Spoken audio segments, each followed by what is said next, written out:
What's your horse, mister? Only a quarter. Well, he's a smart animal, but he's never been known to untie a knot. I wasn't thinking of that. It's the perils of natural phenomena. The what? Hailstorms, for instance. I could get him to shelter real quick. Well, now, old-timer, when's the last time you had a hailstorm around these parts? See now. Must be 10, 11 years. Well, I'd say you're about due.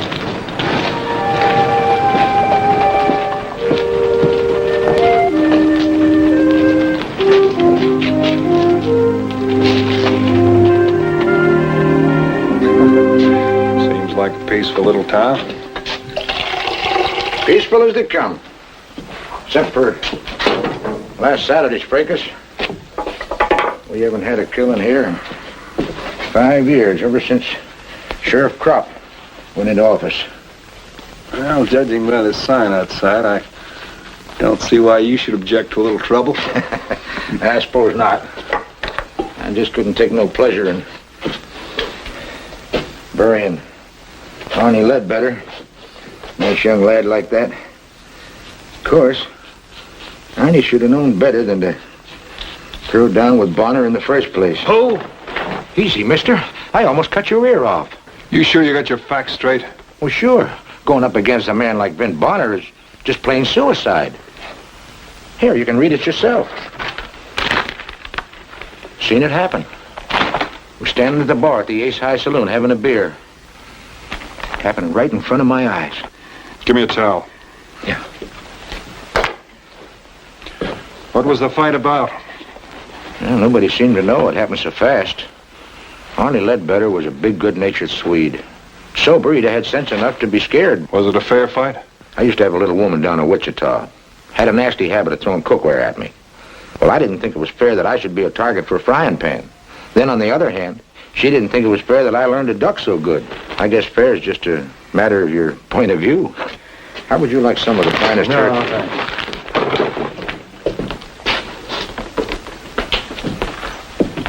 How come nobody tried to stop the fight? Mister, Arnie Ledbetter was a dead man the moment he got into that quarrel. There wasn't no power on earth could have saved him. But why would a man like Bonner pick on a helpless drunk? Well, if you want the answer to that question, you better ask Bonner. I'll do that.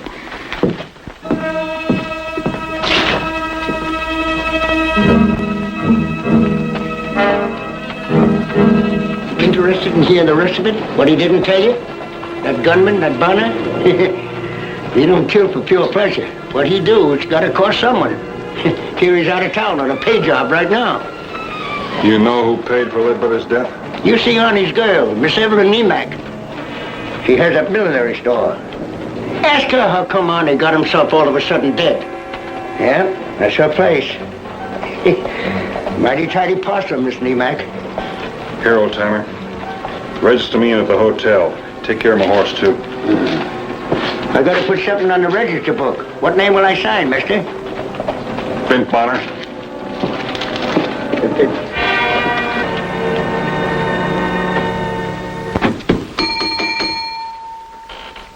Mr. Beebe, I thought I made it clear I didn't want you hanging around this hotel lobby. I'm not hanging around.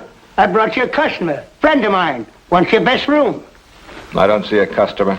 You will, Mr. Dibler, soon enough. Check. $1 a day. In advance. Naturally.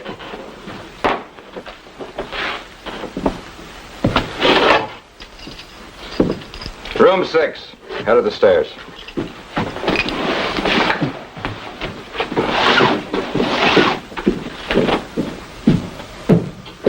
What's this, some kind of a joke? And you, maybe.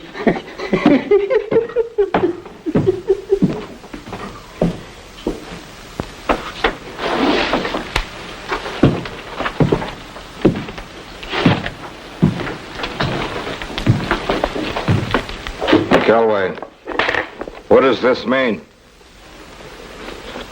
Well, how do I know? Well, you just better know. Look, you... Later. I'll explain later. You better explain. You've got a lot of explaining to do. Oh, don't worry. It doesn't mean a thing. I'll take care of everything.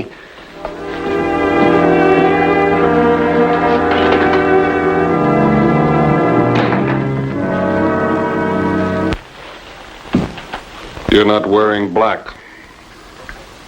But if you are, Bonner, then who is the other man? That's what I'm here to find out.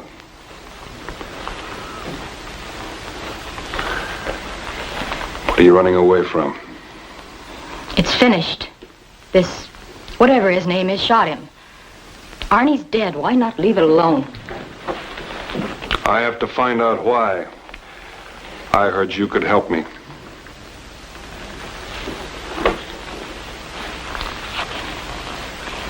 Do you think I'm beautiful?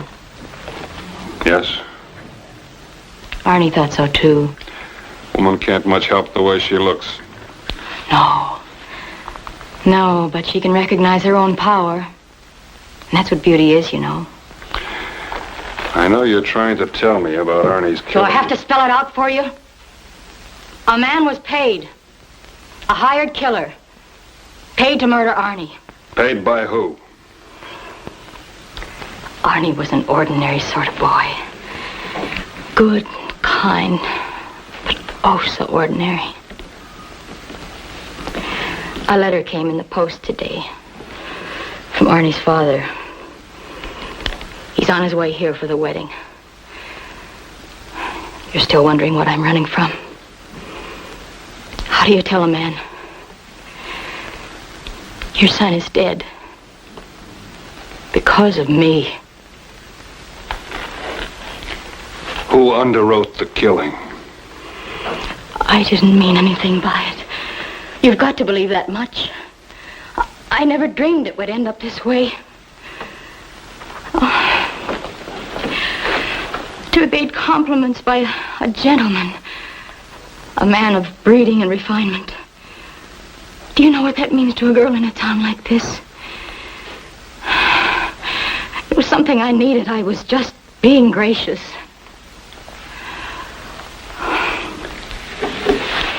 You wanted a name. Elston Deibler, the hotel owner. Thank you. You see why I'm not wearing black. It wouldn't be proper. Even now, I don't know that I really meant to marry Arnie. Maybe deep down, I was hoping, waiting for something. I don't know. Kind of a drastic way to break an engagement.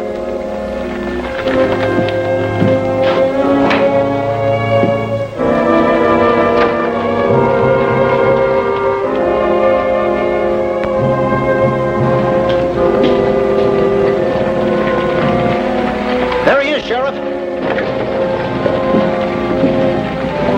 Civic Reception Committee. That's him, Sheriff. Tell him.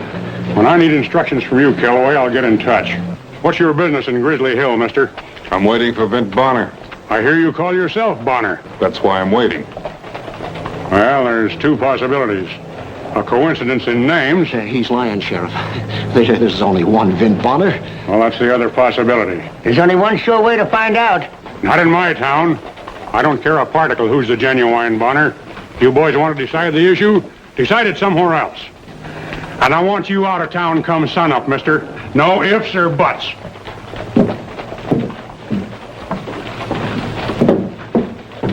You gonna do as he says? What's the Sharpie got to do with it? Calloway's found a steady meal ticket in that new boy of his. He sets up the action, gets a slice of the pie for his trouble.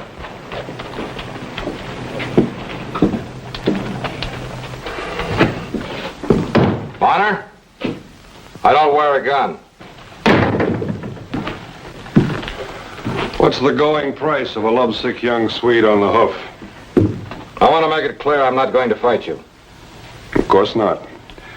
A man of your breeding and refinement would find someone else to do his fighting for him. Stay where you are so I can keep my eye on you. I don't know what she told you. You know exactly what she told me. Arnie Ledbetter was nothing to you. You didn't even know him. I know him now. How much? What? How much? It's $1,000. If you want to fix blame, it was her fault. She led me on, played up to me. She's nothing but a cheap little flirt. I'm not going to fight you. You may not have a choice. Someone used my name to kill a man for money. Before I leave tomorrow morning, I'm going to clean that up. Whatever it takes to do it.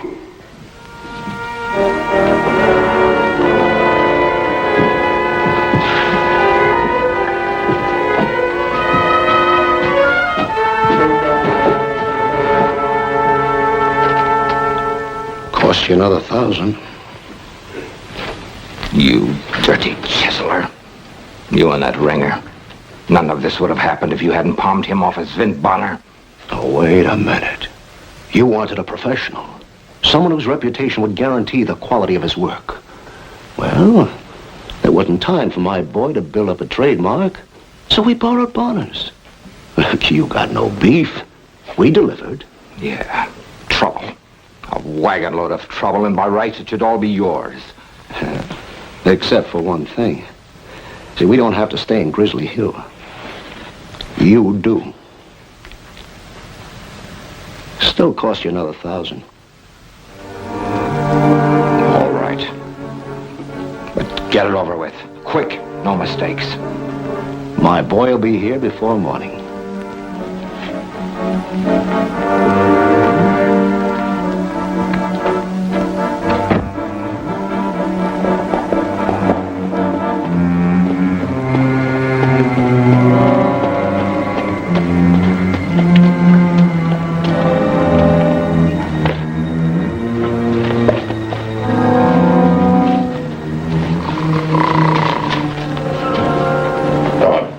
You, on your feet.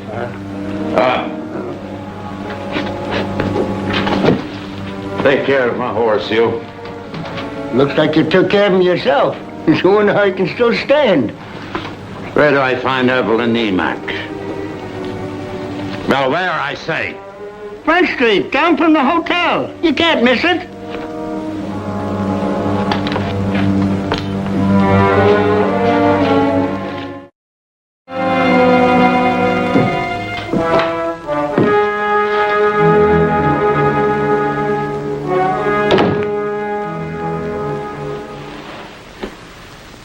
You, Isabel. No, don't say that. I didn't mean anything. Against his father's wishes, my Arnie leaves the farm. Not yet 20 years old. I warned him. In the cities, I told him you will find women without souls. But he would not listen. I'd almost rather he was dead than married to such as you. Don't say that. You don't understand. I went by the graveyard.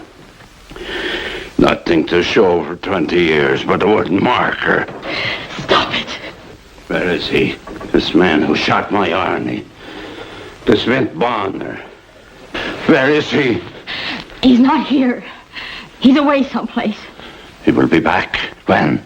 I don't know. Tomorrow, maybe the next day. I can wait. To wait is all I have left.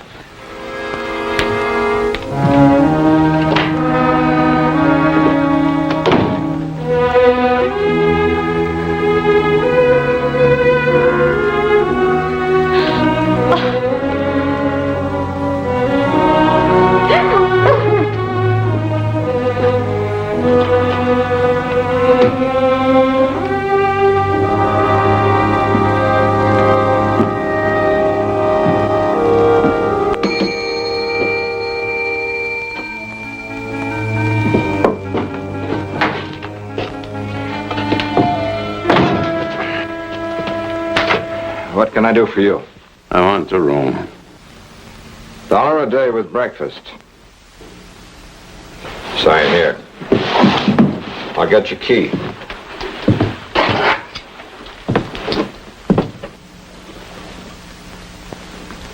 is he? What? Vint Bonner. I want him. Is he here now in this hotel? Well, My name is Olaf Ledbetter. I come 200 miles to find the man who killed my son. You understand, mister? Why didn't you say so in the first place? Bonner's in room 6, top of the stairs. You stay where you are. I wouldn't budge for anything in the world.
Today you won't.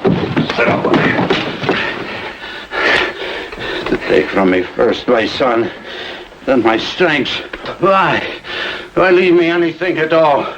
My life, take that too. You're Arnie Ledbetter's father? I know what you're thinking, Mr. Ledbetter, but I didn't shoot your son. You're Vint Bonner. I saw your name on the book. Didn't he tell you downstairs? He told me you were here, that is all. I might have known. If you looked at the register, you'll notice when I signed in. Today. 5 days after your son was killed. I wasn't anywhere near Grizzly Hill when it happened. But You listen to me, Mr. Ledbetter.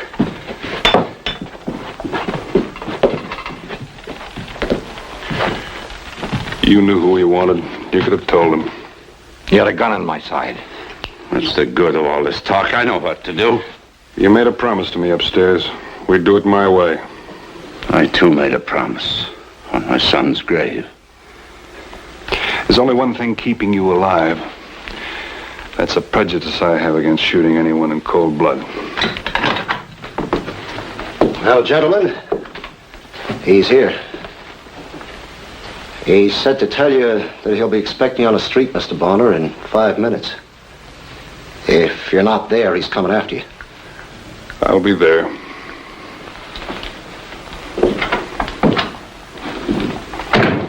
Your hand is hurt. You cannot fight. You wouldn't stand a chance. I go for the sheriff. No. Then I fight myself. No, you stay here. Your chance may come soon enough. You're left-handed? No. But there's still one advantage in my favor. What's that? He took my name in the first place because he figured the reputation that went with it would throw a scare into the other fella. Give him an edge. Now he's on the other end. He's up against a man whose name he took. There's a difference.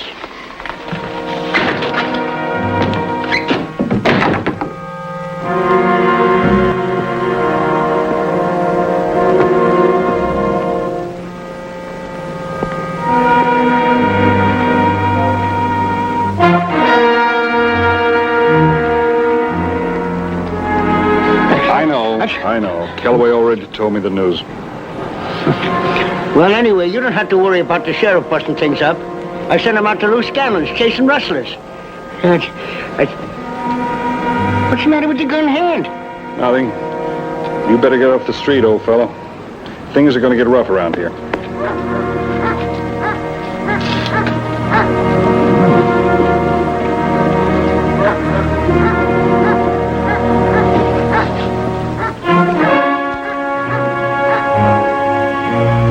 better start praying Bonner gets himself killed.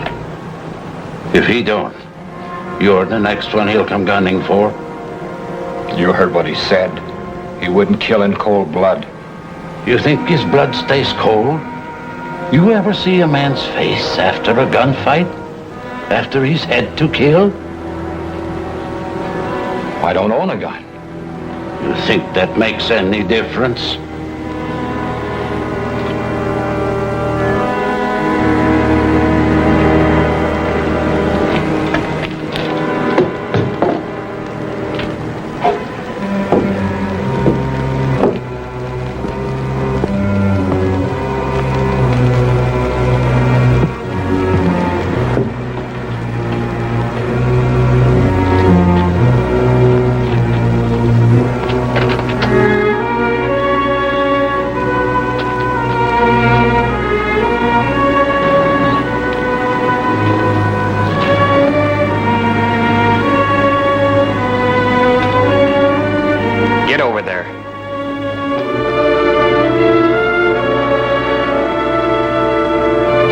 Figure this is the way to come by a reputation honestly? You called it. It won't be as easy as Ledbetter. School keeps getting harder every day. You're young. It's a rough school to flunk out of. Mister, long as I'm wearing this, I don't have to worry about no diploma. Bonner! Look out!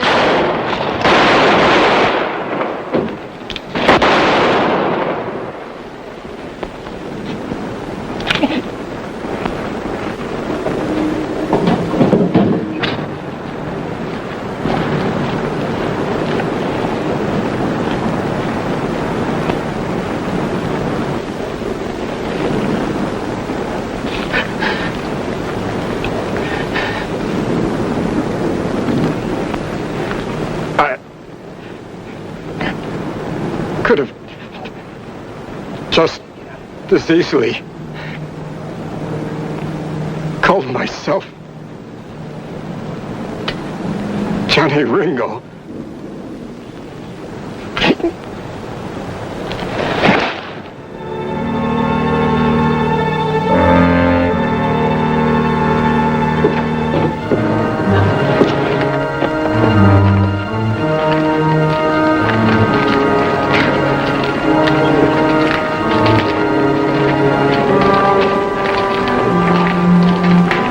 Satisfied? I thought it would help. It doesn't. He's just a boy himself.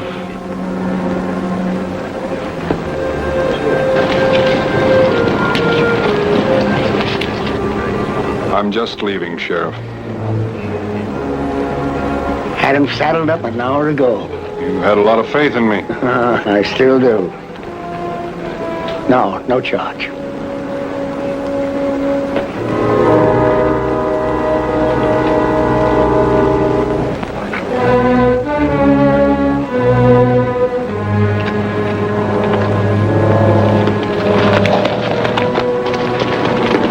Services in Easter Creek since I'd been working on the Trosper Ranch.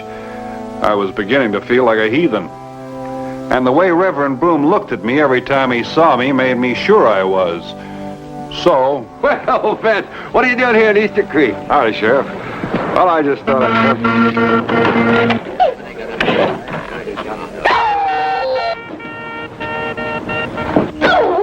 I can't go on. I simply can't. It just won't play anymore. Oh, no, Elvira. Heaven knows I have tried. I have done my best, but it's just plain worn out. You can't expect the thing to last forever. No, of course not. How do you think I feel every Sunday morning? All those sour notes and the wheezing and the whining. Folks are beginning to say it's me. They're saying Elvira Peoples playing sounds just like a cat being skinned. All right now, folks, give me your attention, please. Oh, get out of my way. Give me your attention, please.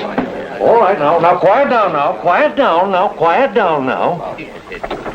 It appears that matters have come to a serious crisis. It's bad enough for Easter Creek not to have a church, But to be without an organ and an organist, well, that's a disgrace. It's a positive disgrace. So I propose that we take steps to purchase an immediate replacement. Oh, Sheriff Abner, would you step up here a minute, please? Oh, I've been afraid of this. You better come with me, Ben. Now, Sheriff, as treasurer of our community fund, you can take charge of finding out where we can get a new organ. Well, where's the money coming from? Well, now, I've given that matter careful thought, Sheriff, and there's only one solution. We'll just have to borrow from the building fund. That's true, Sheriff. This is an emergency. Now, what are you going to do about it? Now, just a minute, Miss Fickett. And you too, Reverend Broom. Just how much money do you think we've got in the building fund? Well, we must have at least $100. We've been putting aside money for 2 years now. We've got $42.12. $42? And that includes the $3.65 we got from the Cake Bazaar a month ago. Are you sure that's all we've got? That's all we've got. Church over at Whitfield bought a new organ last Christmas. They're willing to sell us their old one. Second-hand, of course, but it's still in good repair, and they're only asking $95 for it. $95? We're over $50 short. We'll never raise that much by Easter. Let us not despair, Miss Fickett. Sometimes Providence can take care of a situation like this.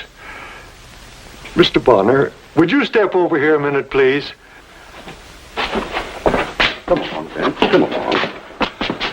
Now, Mr. Bonner, I know you're not a regular member of our congregation, and you've only been in our midst a little while. Well, I'll be glad to help you out, Reverend Broom, but I'm afraid any donation I'll give you will be just a drop in the bucket. Well, donation wasn't exactly what I had in mind.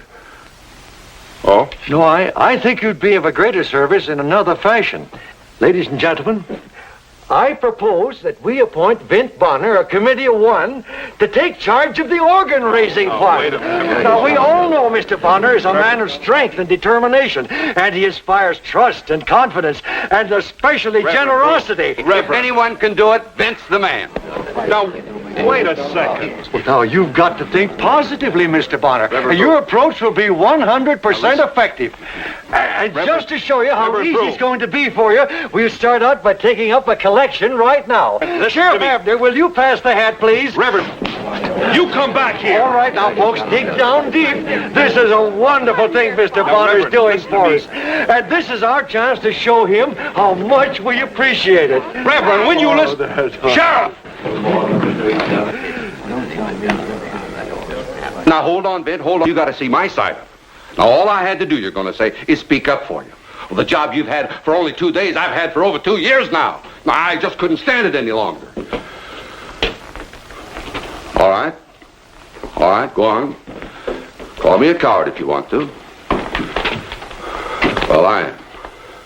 Ben, I'd rather face up to a couple of honest cattle rustlers or a decent horse thief than that Miss Fickett, or any of the other ladies around the town when it comes to collecting money. Seems like whenever anybody talks about giving, they always mean somebody else should do it. Yeah. Well, I guess I see your point. You collect anything? $11, that's what I got up to now. Oh, Ben, that's wonderful. $11. Well, it'd take us at least a month to get that much. Well, within a week, you'll have the $50 for sure. What do you mean in a week I'll have the $50? I've already talked to everybody in town. Huh? Well, you don't think this is any New York or Chicago or something, do you? There's only 70, 80 families around here. Of course, there's 100 dogs. I could go out to talk to them if you think it's right. All right, calm down, Ben. Simmer down. I just slipped my mind for a minute. Yeah. How'd you do with the church collection? We got $1.44 in cash, 3 buttons, $500 bill.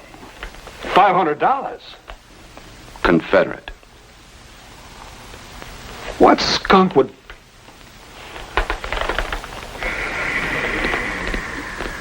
Of course, there's one area I didn't bother with. They told me nobody's living up there. Up around Easter Creek on the north side. Oh, it's a good thing you didn't go up there, Ben. Well, nobody does live up there, do they? Well, if there was, it would be nothing but a bunch of retired cattle rustlers, horse thieves, and worse. Mind you, I said if there was. You mean somebody does live up there? Oh, that's not what I said, Vint. You see, if I knew for certain that there were any outlaws living up near Easter Creek, it would be my duty to arrest them. I see. But if that Red-Eye Kirk ever comes anywhere near my town... Red-Eye Kirk? Don't tell me he's holed up there. That's not what I said, Vint. That's not what I said. Well, what in tarnation did you say? What I said was... what I mean is... Well, they do say there's a fellow resembles Red-Eye Kirk, has a place up in that section. Oh, just a resemblance, you understand? A lot of men look like other fellas, you know. Sure they do. I see. Up on the north side. Now, just a minute. Just a darn minute. What in tarnation do you want to go up there and let a fellow like Red-Eye Kirk kill you for? You mean a fellow who looks like Red-Eye Kirk, if he lives up there? No, I mean, well, whoever he is, what in tarnation has he got to do about raising money for a new organ? I don't know. But I'm not going to leave any stone unturned. I'll see you later, Sheriff. Goodbye, Ben.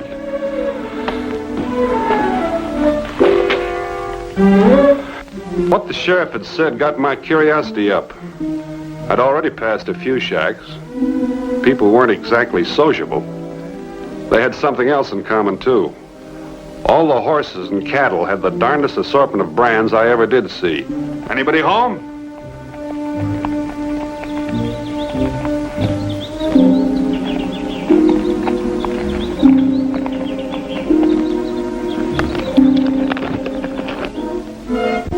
Anybody home? Don't move. Or I'll put a hole where your collar button ought to be. Now you turn around slow and let me take a look at you.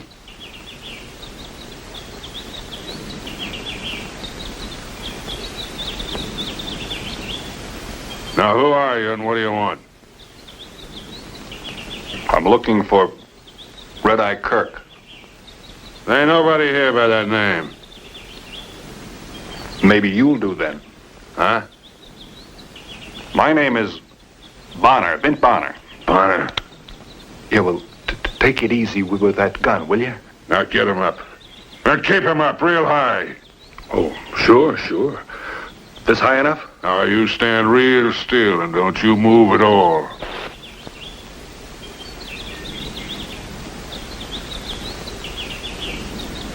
You really are Vint Bonner, ain't you? Huh? This gun of yours. Somebody told me about it once. Now you answer my question. What do you want? Well, the fact is, what is your name? Jones. Bill Jones. Well, Mr. Jones, I've been given the job of collecting some money. Huh? You see, the folks down at Easter Creek need a new church organ, and that's what I'm collecting for. What?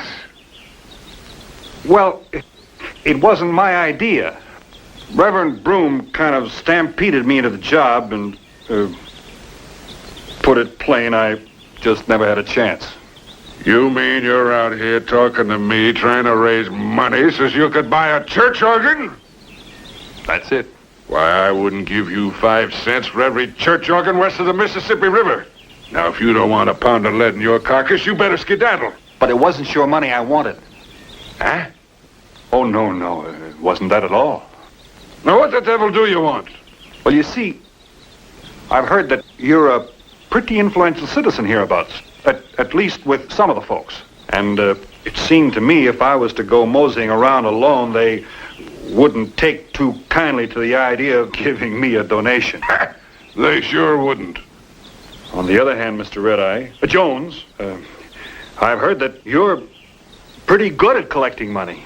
I mean, you look like a man that would be pretty good at collecting money. So, if you was to go along with me and we'd kind of team up. You mean you want me to go along with you? That's it. And help you to raise the money so you could buy a new church organ? They couldn't arrest you for it. They couldn't arrest me for it. Why, that's the doggonest notion anybody ever had. Me taking up a Sunday school collection. Think of the boys I could collect from. There's Jack Denton, Chavez, Wisconsin Billy. It'd be worth it just to see the look on their faces. How about it? Oh, you sure got a sense of humor, Bonner. You know something? This scheme of yours, I'm gonna take you up on it. And you know something? I sure hoped you would. Here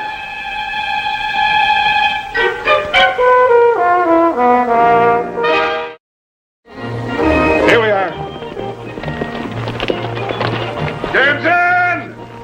Come on out here, Denton! Who is it? It's me, Red-Eye! Who'd you think I was, little boat? Well, I reckon you knew who I was all along, didn't you, Bonner? Well, I make it a point never to argue with a man who's got a gun in my throat.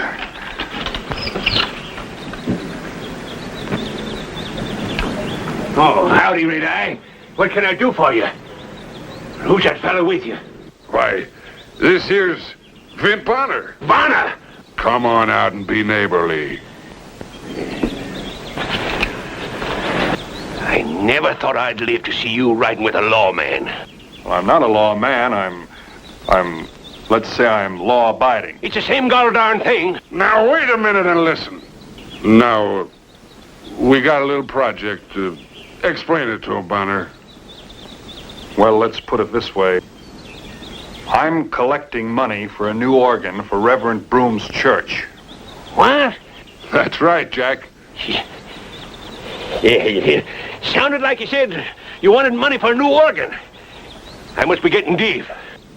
We ain't got all day. How much we need?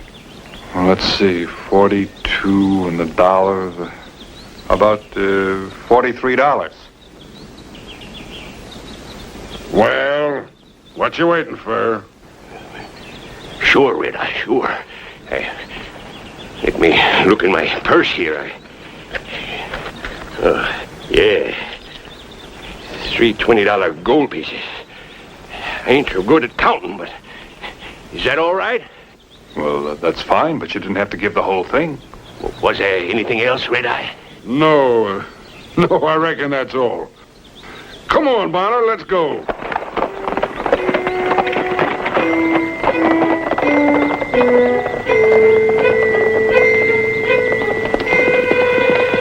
Hey, wait a minute. That fellow Denton, I've seen him someplace before. I've got it. The Silver Kid.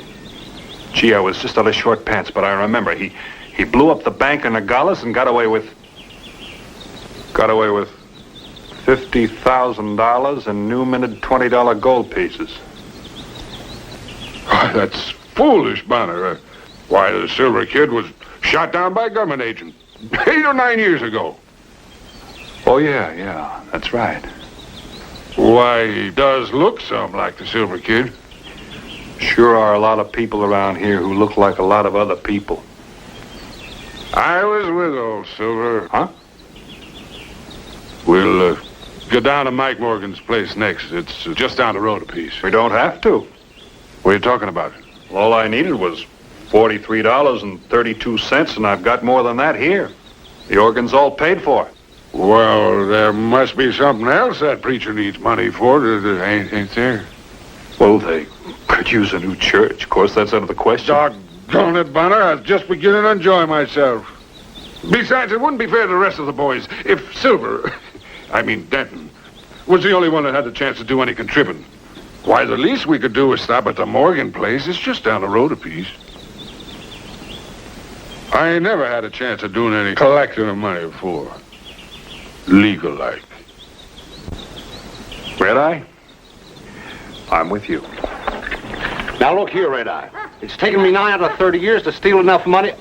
I mean, save up enough money so Amy and I wouldn't have nothing to worry about. Now, if you think... Would you shut your big mouth, Mike Morgan, and give this here Mr. Bonner some money for his church? Yeah, but Amy, honey, I already give him $20. Now, that should be enough. Why, you old skinflint, you've got more money buried under the floor of that cabin than you and me'll ever live to spend. $20. Now, honey...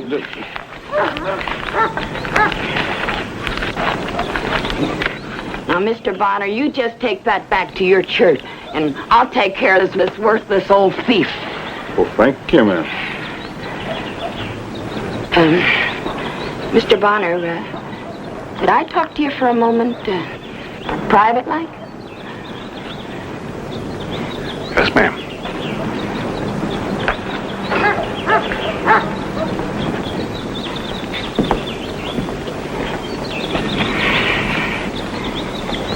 Mr. Bonner, I've always had a hankering to... Well, I mean, I know it's asking a lot, but... Do you think them people in Easter Creek would let us come to church once in a while? Well, I don't know. I know Mike ain't nothing but a heathen, but I ain't much better for loving him. Love him I do since I was 18. And if there's one chance of getting him through them pearly gates, I sure don't want to miss it. Well, Mrs. Morgan, I could talk to... There's a lot of good in Mike in spite of his... Well, you know.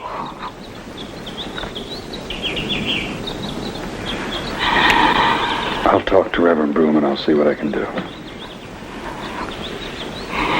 Thanks, Mr. Bonner. Now, Mike Morgan, stop sniveling about that money and get inside and fix that stove. You said you were going to do it over a week ago. All right, honey.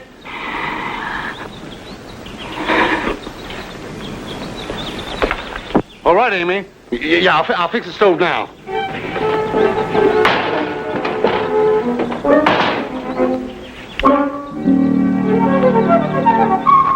We made quite a few more stops, and I never in my life met such an enthusiastic collector as Red Eye turned out to be.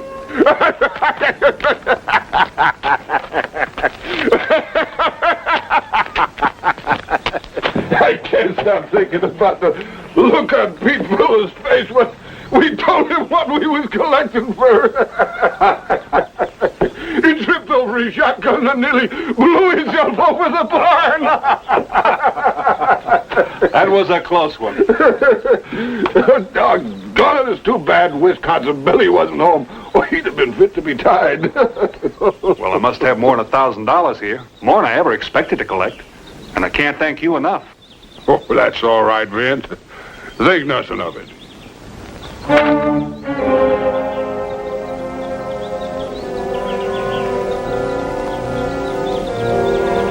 More fun than I've had in years.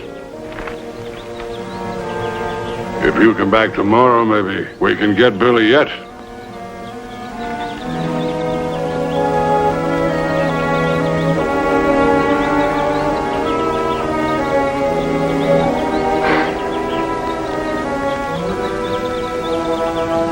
Well, like I said, it's more than I ever expected. Thanks again.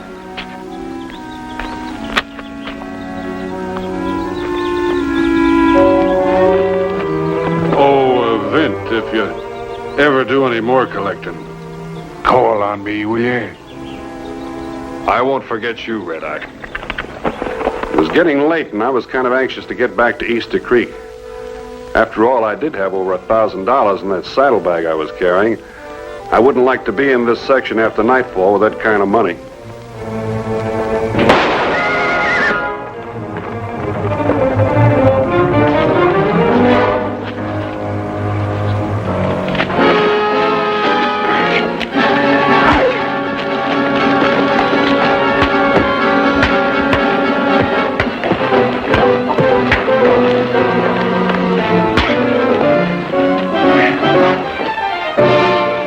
Bushwhack me, huh?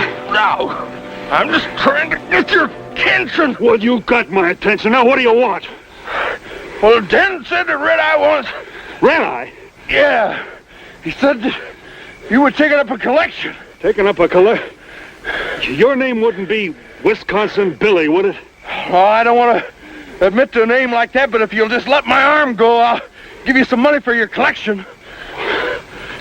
Well, what in tarnation are you fighting for?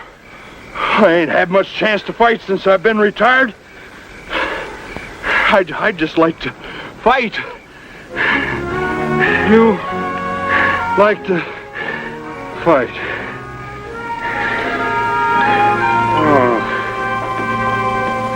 Mr. Bonner. What? Mr. Bonner, you mustn't think me ungrateful, but I'm afraid we can't accept this money. Why not? Well, you see, Sheriff Abner told me where you got it. Oh, blabbermouth. Now, mind you, I don't have any objections myself. I think that if help is offered, it should be accepted regardless of the source.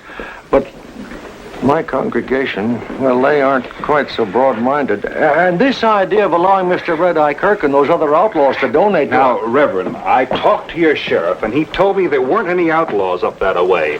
And from what I saw, if there were, mind you, I said if there were, they'd all be retired. Well, yes, but we don't like to think of our town as a haven. And the sheriff also said if there are any outlaws up there, he'd have to do something about it, and you haven't had any trouble in Easter Creek for some time, have you? Well, no, but everybody knows it. It's common knowledge. And that story about Red-Eye Kirk helping me collect the money, that could be mistaken. Well, maybe, but you were seen riding along with... Well, it looked like Red-Eye. Reverend Broom, I know from experience, a lot of people look like a lot of other people. That's just coincidence. Coincidence? Sure.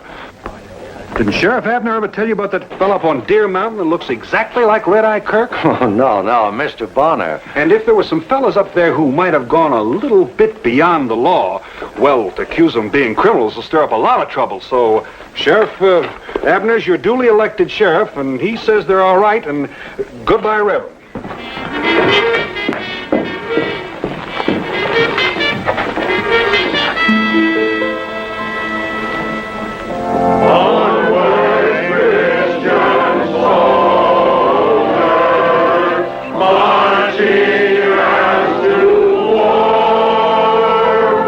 I guess there was a little argument about whether or not to accept the money. But the sheriff and the reverend finally convinced folks they didn't have any right to turn it down. So the following Sunday, which happened to be Easter Sunday, the congregation had a new organ. I want you to know that that service was real well attended. Marching as to war with the cross of Jesus going on before Christ our royal master lead against the foe forward into battle see his banners glow to die. My lord Othello, have mercy on me. Mercy dost thou say? Oh, please, my lord. I never did offend thee in my life. You're offending us, lady. O perjured woman, thou art on thy deathbed. Take heed. Oh, banish me, my lord, but kill me not. Down. Oh, kill me tomorrow, but let me live tonight. For Pete's sake, kill her tonight. Get it over with. Nay, if you strive. But half an hour. Holy mackerel, we got to listen to this for another half hour? Come on, fella, put her out of her misery. What about our misery? Ladies and gentlemen, it appears our thespian efforts have not met with your approval. Appears? Mister, you sure take a lot of convincing. My company and I have paid before all the crowned heads of Europe. We thought that you would welcome this opportunity to hear the immortal works of the Bard of Avon. We were mistaken. To err is human, to forgive divine. I forgive you. The performance is concluded. Good night. Well, what about the money we paid? Do we get it back? Yeah, how about it? Either you finish that acting up there or give us back our money. This ultimatum is outrageous. I reject it flatly. Just you stay there, mister. Please, there are ladies present. Someone might get injured. Are you going to go on with the show or ain't you? Well? The performance will continue. That's more like it. Under protest, sir, under severe protest. Virtue City had been making strides. Even had the railroad coming in. In fact, that's why I was in town, to meet the train and pick up some spare parts for the pump at the Round Y. Train wasn't due, though, till next day, so I headed for the hotel to see about a room.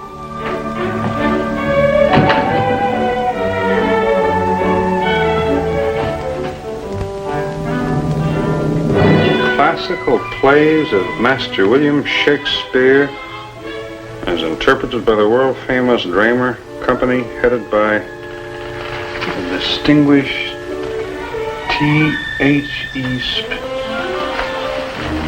The Spion. That must be further away in Alaska. Mr. Archibald Plunkety.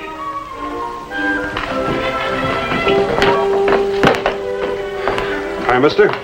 Oh, sorry, mister. Didn't know you were there. Well, you know I'm here now. Yeah, I just got myself some new views, and I was sort of anxious to see what they look like. Views? Yeah, from a stereoscope. Stereo which? Here, let me show you. Let's see here. Let me find one here. Oh, yeah. Here's one. Niagara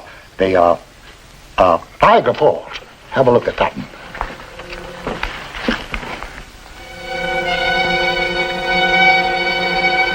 Well, I'll be doggone. Looks like the water's coming right at you. Yeah. These spions and stereoscopes. The world's just moving too fast.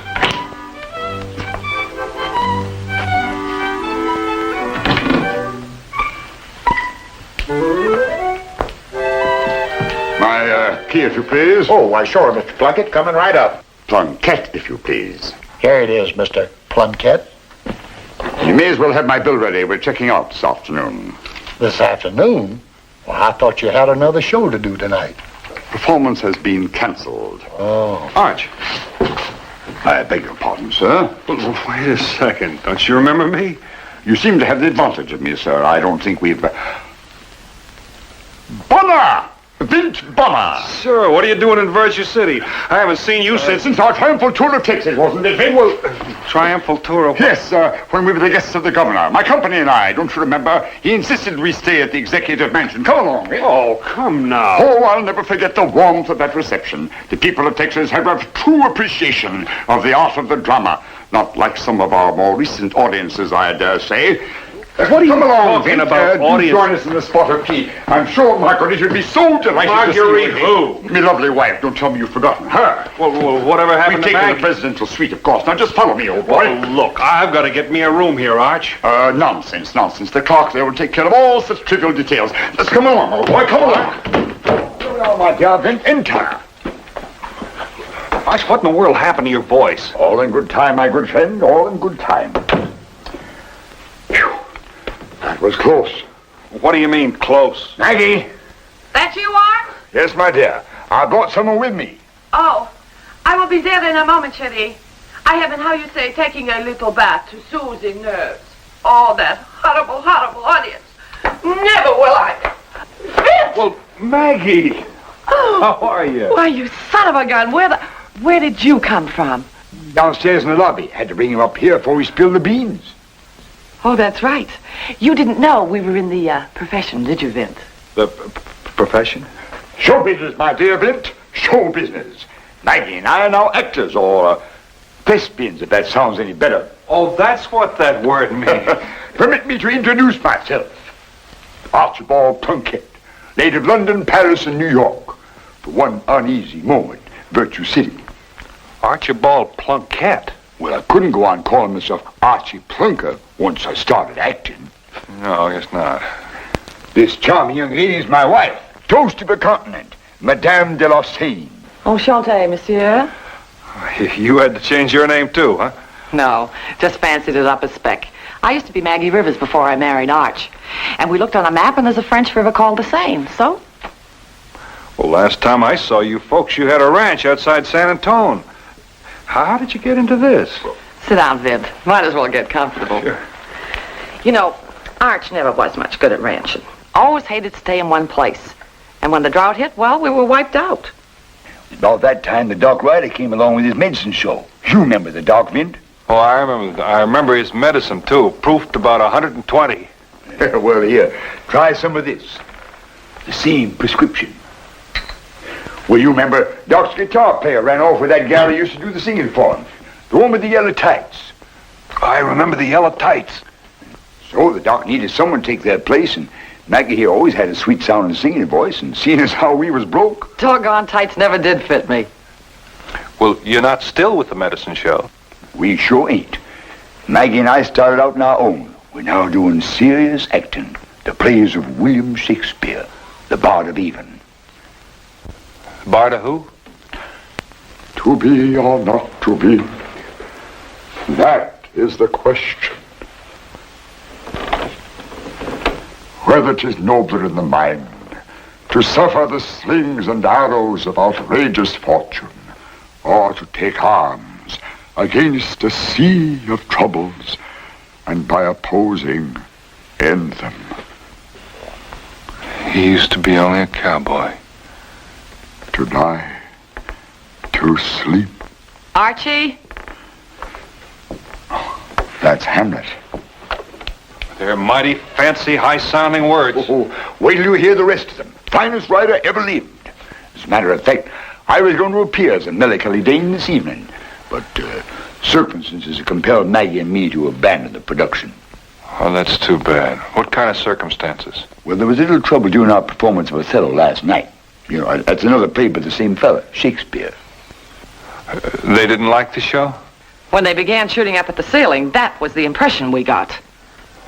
Oh, they shouldn't have done that. Now, you know, I couldn't agree with you more completely. Anyway, we're moving on to Rocky Falls. I hope the people there will have a little more... Who on earth? Hey, Ben, you ain't gonna say nothing, you? I mean, about our being from Texas. You ain't gonna give us away. Oh, no. Your pardon for my intrusion, sir, but do I have the pleasure of addressing Mr. Archibald Plunkett, the actor? Your humble servant, sir. Delighted to meet you, Mr. Plunkett. I'm spending the day in Virtue City, and I saw a theatrical poster advertising the performance of one of my favorite plays, Hamlet. Unfortunately, when I went to buy tickets, I discovered that you and your company are not appearing tonight. Oh, yes, the change in our schedule. We had to cancel the performance. You see, we have so many engagements, we're not able to fill them all. I understand, Mr. Plunkett, the vagaries of show business. I myself am in the theater. Indeed? Yes, permit me. My card. I'm sorry I won't have an opportunity to witness the performance. Good afternoon, gentlemen. Madam? Good afternoon, sir. That faker. I'll bet he's no more in show business than you are, Vint. He probably thought we'd give him a couple of free passes. Oh. Arch, what's the matter? No, it ain't possible. I'm seeing things. Ben! Look. What does it write? The name on the card. What does it say? It says P.T. Barnum. Oh! Real clear, too. It's print. What's the matter with you two? You got the milk sickness or something?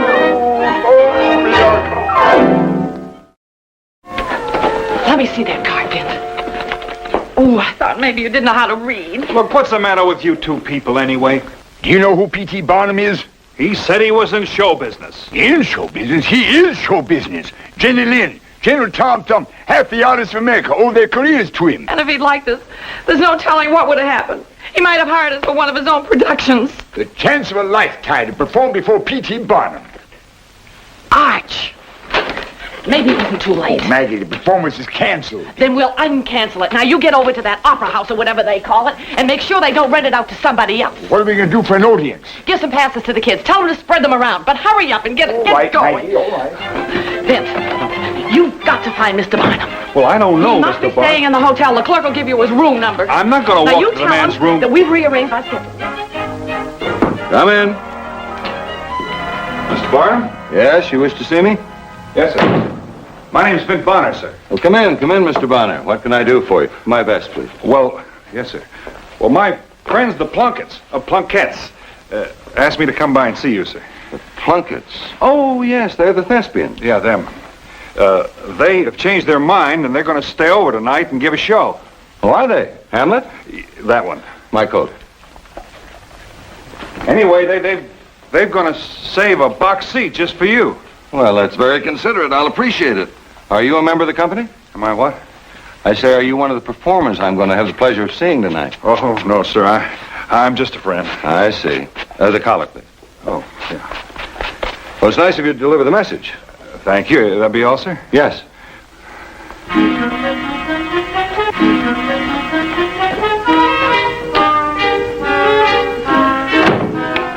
Well, I didn't see any more of Arch and Maggie that afternoon. I figured they had plenty to do to keep them busy. Acting's just about like anything else, I guess. There must be a certain amount of work to it. Anyway, about 5 o'clock, I was up in my room putting on a clean shirt and getting fixed up to go to the theater and see what this fella Hamlet was really like.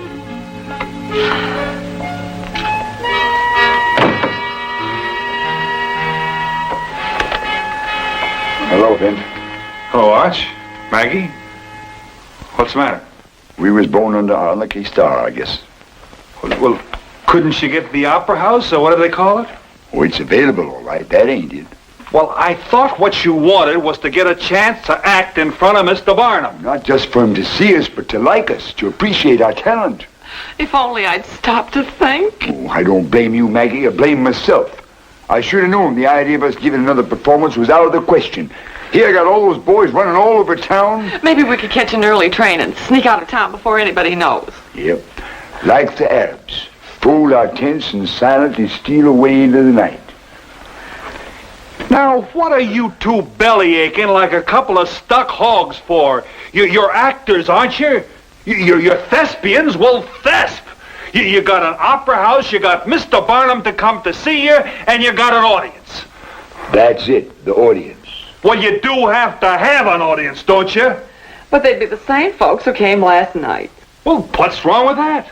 Oh, they start howling and making fun of us and maybe start shooting again. It'd be another disaster. And Mr. Barnum would think we were a couple of clowns. Yeah, the worst actors he ever seen. Oh, I see. And he'd never hire us. Never. You can see that, can't you, Vince? Oh. There must be something we could do. Maybe we should talk to the sheriff. He might help. I already seen him. What'd he say? He said if we ain't any better than we was last night, he's going to advise the boys not to aim at the ceiling. Well, I'm sure sorry. I'd like to have helped you folks. Do you really wish you could help us, Vince? Well, sure, if I could. With the play, I mean. With the play? Well, as a matter of fact, my dear chap, we did think of one possible solution. Like what? Well, you see, it sort of involves you in a way. Well, you'd be practically saving of our lives if you did it, Vint. Now, stand still, Vince, and let Arch explain it to you. What? Well, maybe you ought to do the explaining, Maggie. Now, Arch, do you want me to start remembering about you and that gal in the yellow tights? Look, I don't care about that. What? No, but we were thinking, well, you won't say no before you hear me out. Well, I haven't heard anything yet. Well, we was thinking that, well, everybody in town knows all about Vint Bonner. We let Vint Bonner on the stage with us. No. Well, now, George, you just walk out. Now, listen, no. You put it like this. Listen to me. Straight up. No, Then you leave your hand in your chest. I don't care about suggestions. Emotion No. like this. Then you move your hand to big motion. Let loose of me, Maggie. You make the kind of...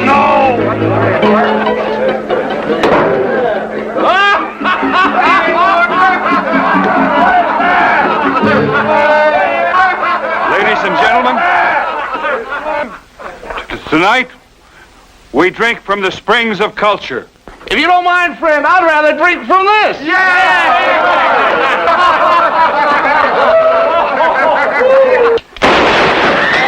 Tonight, we drink from the springs of culture. Hey, you better stay where you are. Don't you know who that is? I don't give a consarn who it is. Well, that's Vint Bonner, you darn fool. You better keep your gun in your holster. So, shut up and sit down and listen.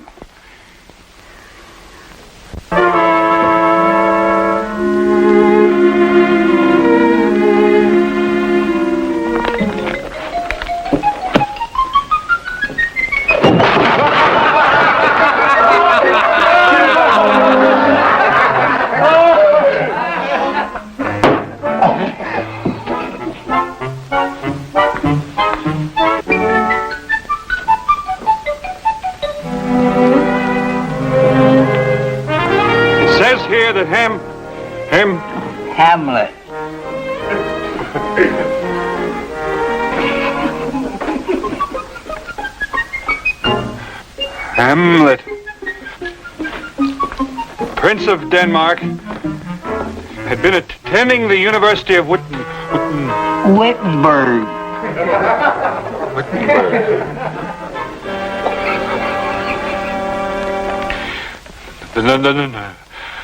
The news of his father's death calls him home.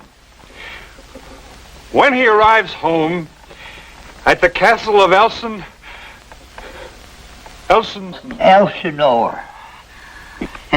Then Hamlet found out that his mother, Queen Gertrude, had married his dead father's brother. Hamlet's own uncle, Claudia. Claudia, yeah, that's right. Well, I know that's right. Thank you. That's all right, son. You go right ahead. Go ahead. Go. The ghost of his father then appears to Hamlet and tells him he was murdered by Claudius, who desired his brother's kingdom. And his brother's wife, too. And his brother's wife. Yeah, that's what it says. Get off. Oh, yeah, get off. Get off.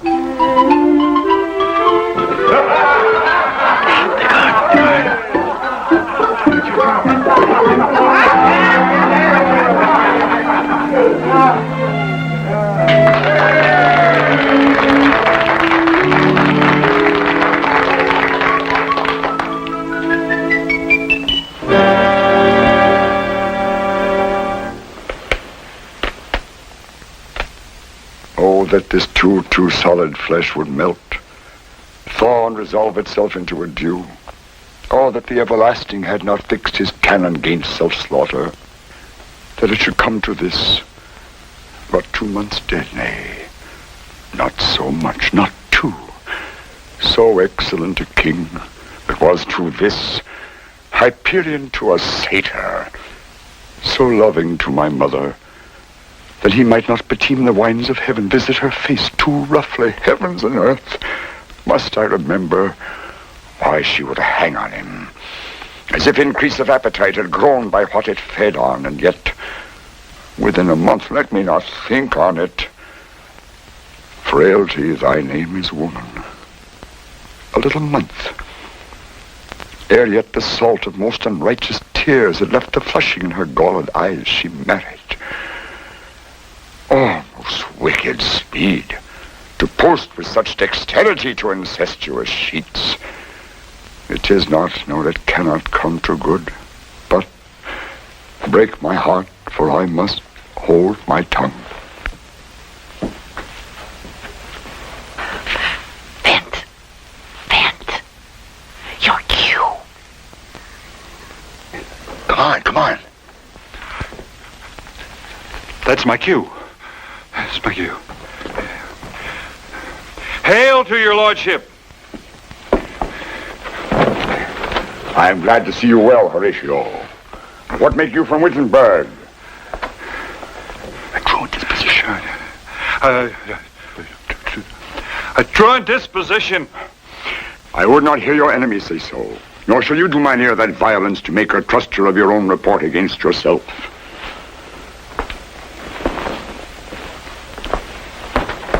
I know you are no truant. But what is your affair in Elsinore? We'll teach you to drink deep ere you depart. Do not tell me you came to see my father's funeral. Oh, do not mock me. I think it was to see my mother's wedding. Indeed, it followed hard upon. Thrift, Horatio. The funeral baked meat still coldly furnished forth the marriage tables. Would I met my dearest foe in heaven ever I'd seen that day, Horatio. Alas, alas, alas. Curtain.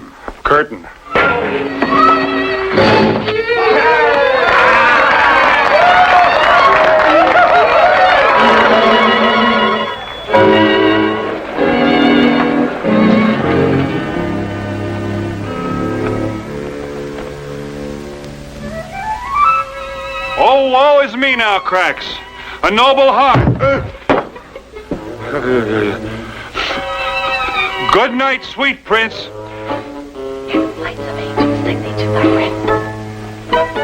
Flights of angels sing thee to thy rest. Flights of angels sing thee to thy rest. Flights of angels sing thee to thy rest. Curtain, curtain.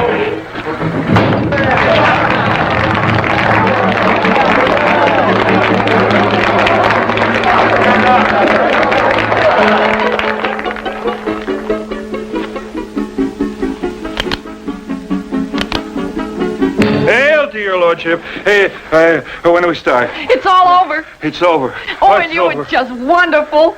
I feel sick. Well, that happens to everybody the first time they go on. Oh, Vin, I don't know what would have happened if you hadn't helped us. I feel very sick. Did you see? He stayed all the way to the end. Mr. Barnum did. All the way through to the end. Vince, you were wonderful. Good. Do you think you'll come backstage? I don't know, Maggie. I don't know. Hey, let's get out of this thing. I gotta get out. Come in. Good evening. Why, Mr. Barnum. I felt I had to stop by and tell you how much I enjoyed your performance tonight. We're most honored, Mr. Barnum. I thought it was exceptional, especially under the circumstances. Oh, you're most kind. Oh, not at all, ma'am. And you there, Mr. Bonner. Oh, yeah. You told me you were no actor. Oh, he was just filling in. Well, I realized he wasn't up in the part, but the way that audience quieted down when he walked on. Absolutely amazing. Never saw anything like it before in my life. Such stage presence. And especially coming from an amateur. By the way, if you're ever seriously interested in a career in the theater, I'd be most happy to do anything. Me? Oh, me? No, sir. No, sir. No, sir. Hail to your Lord. Goodbye. Thank you. No.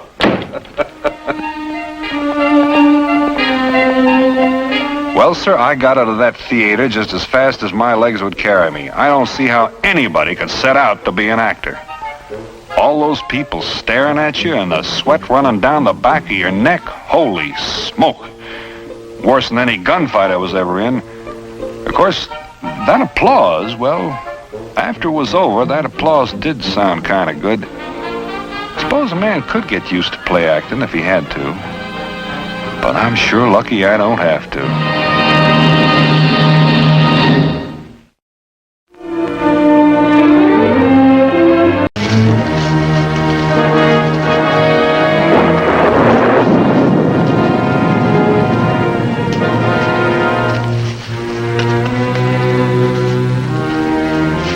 Out in the Malpais, the Badlands, you have to take a man on faith.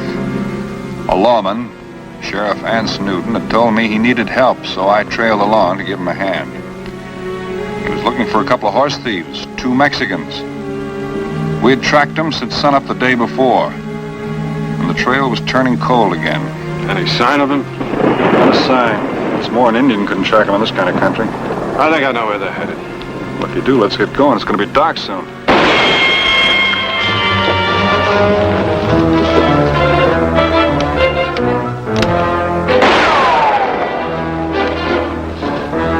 Firing high.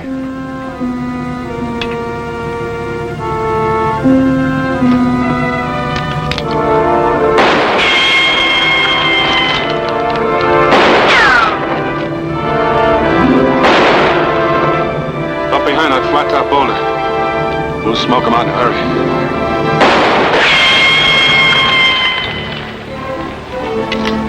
Something funny about this. He's still firing high. He's not even trying to hit us.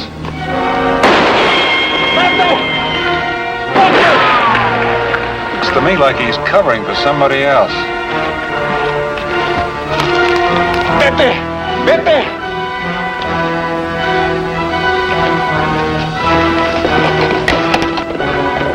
There he goes.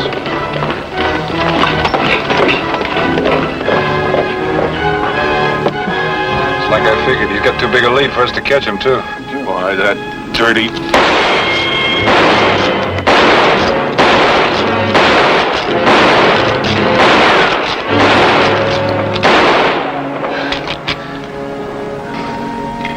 What was that, target practice? Señores, for the love of God! Señores, do not shoot! Anyway, we cornered the other one. I give myself up. Please listen to me. We're listening. Talk! My horse is played out. I cannot go on. I surrender myself. Throw your gun out. Thank you, senor. Thank you.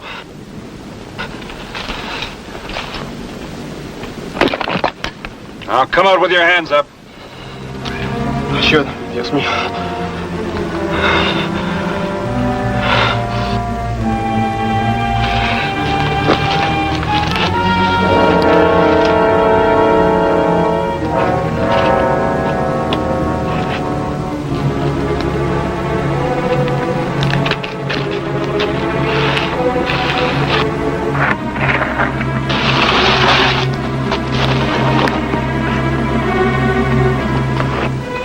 Come a little closer, boy. That's it. Keep it coming. Keep coming.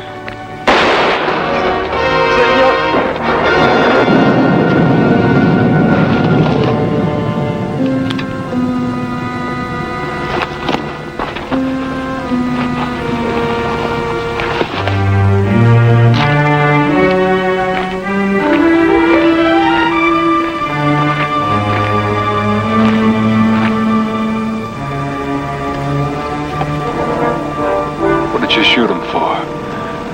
He was coming in, I told him. Yeah, you can't trust any of them, not even a dead one. Anyhow, it's the other one I want.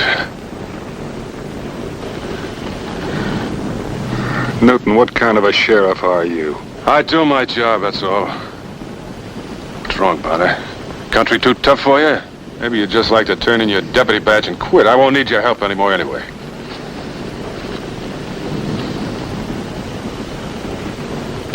I think I'll keep it.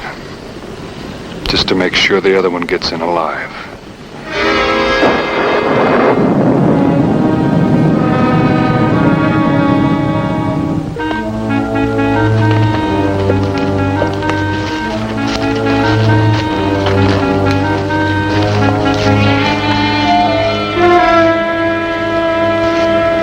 Had enough, Bonner? All ready to quit now? We haven't seen one footprint since yesterday. I tell you, these people are homing pigeons. He'll be there. Come on.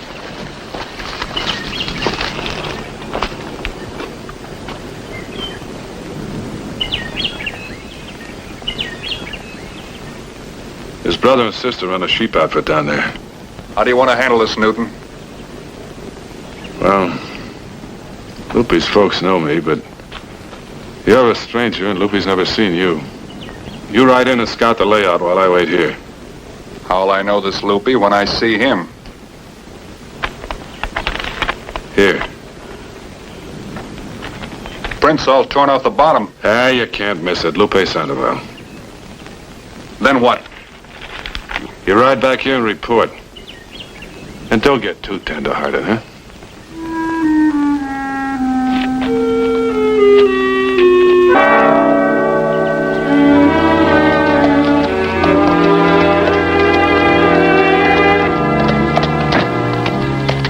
Buenos dias, senorita. I speak English. What is it you wish? Well, I was on my way to Hondo, but I seem to have lost my way. I thought maybe someone here could put me straight. Hondo? You must take the left fork back at the mesa. It is about 30 miles. Foolish thing to do. Nice place you have here. Must be a little lonesome this far away from town, though. We keep busy for that, my brother and I. That is Jose now. He is not very well. Is there anything I could do to help? No, there is nothing, but thank you, senor. Little rough all the way out here with a sick man on your hands. I've cared for sick sheep and sick men many times before. Well, I'll move along then. Long way to supper time. Would you mind if I watered my horse? No, the creek is over there. Perhaps next time we can be more hospitable. Much obliged.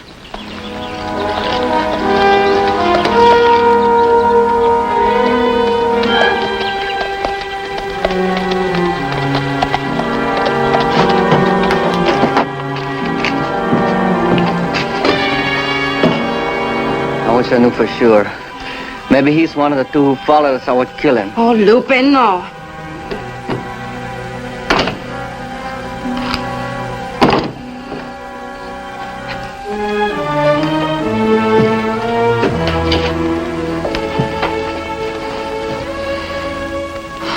to leave my friend behind. My friend Miguel, there was much shooting. Maybe he was hurt. You did what you had to do. Do not blame yourself, Manito. I'll make it up to him.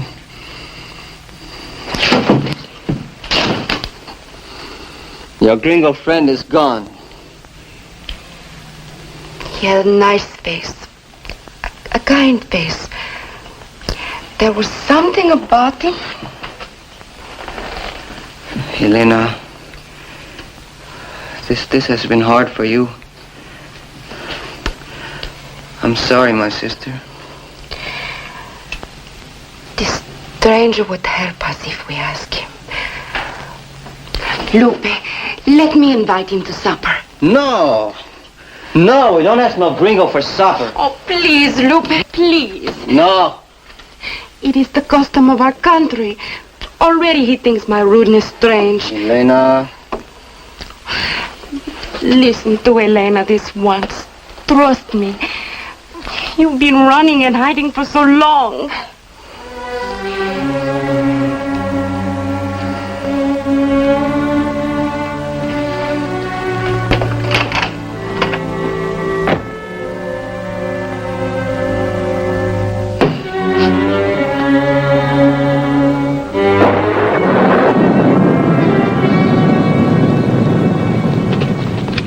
Mighty grateful to you, Miss Sandoval.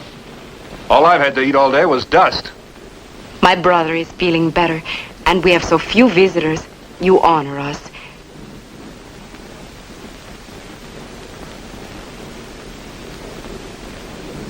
Maybe I could trade this in for a knife and fork. Perhaps you better wait till you taste my cooking.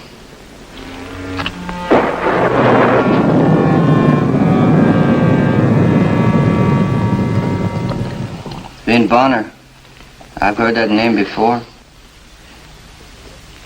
I haven't been in this part of the country before. Miss Elena, that was a mighty fine meal. It is a pleasure to feed a hungry man. You will be impatient to leave now. The Hondo Trail is long and rough. Thank you.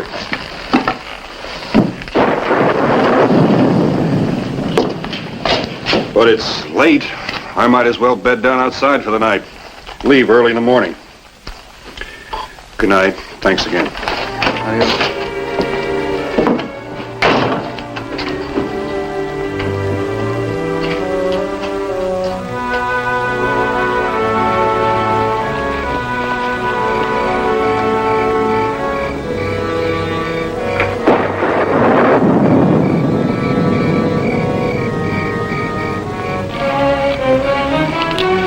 Senor Bonner, Sorry, Elena. What is it?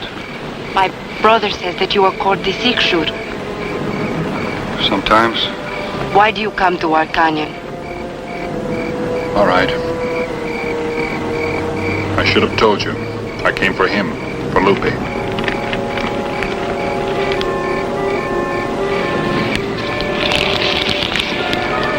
Very well. I will take you to him. He is here. He is here. But you will not need your gun.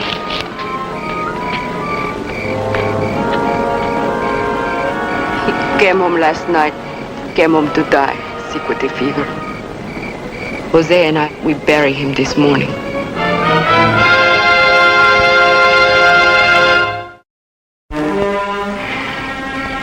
We had our land, our sheep. But Lupe was the hungry one. He couldn't wait. So he robbed that stage. Stage. Lupe was wanted for stealing horses. He never stole a horse in his life, nor anything, till he robbed that stagecoach. Did he bring the money back here? Some of it. That is why I'm so afraid. Somebody's been lying to me right around the clock. Senor Bonner, that money, what do I do? Go back to the house, Elena. Manito, no. You have overstayed your welcome, senor. I will escort you back to the Mesa Trail. I'd like to talk about this, son. No, we don't talk. You tell him, Elena. Tell him I shoot. You know I will. Yes, Yes, you better go, Senor Bonner. I'll find my own way.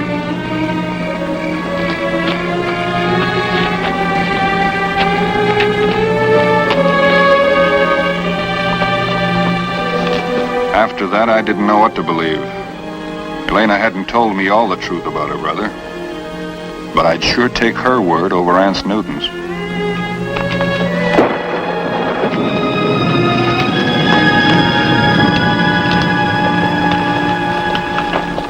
Did you find him? I found him. Well, come on, man. What happened? He's dead.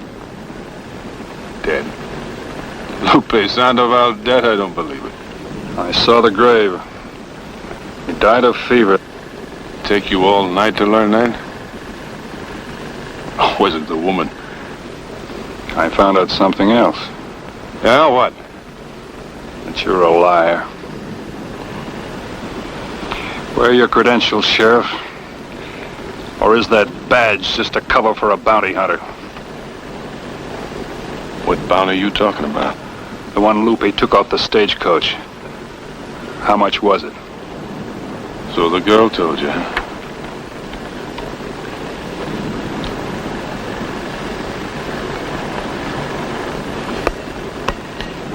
So I'm a bounty hunter. That kid got around $5,000. And he wouldn't blow it all in Mexico. I know he brought some home with him. The way I figured, Bonner, you and me, we could split it 50-50. We just walk down the canyon, take the money and ride off. The girl will talk. You're the boy to sweeten her up. 10 cents worth of tin. Drop the gun.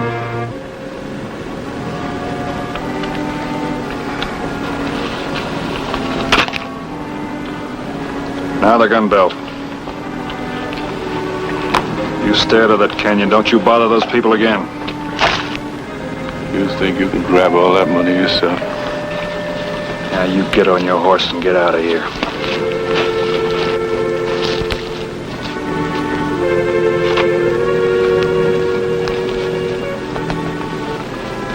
I'll fix you for this. I'll fix you good.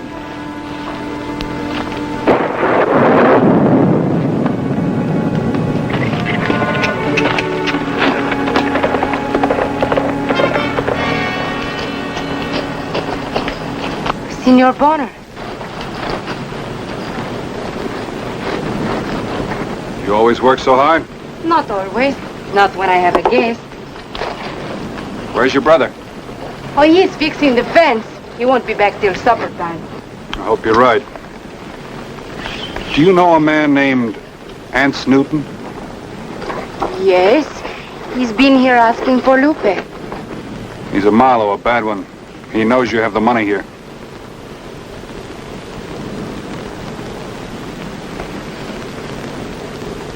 Is that why you came here? To warn me? I don't know. Maybe I'm horning in, but get rid of it. It's blood money. It'll only cause you sorrow. Oh, I knew. I knew you would say that. Come, I will show you.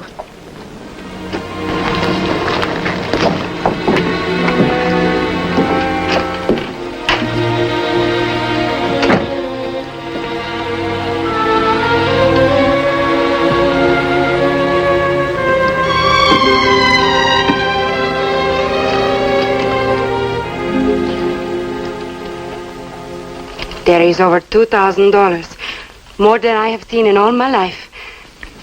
2,000. What happened to the rest? I don't know.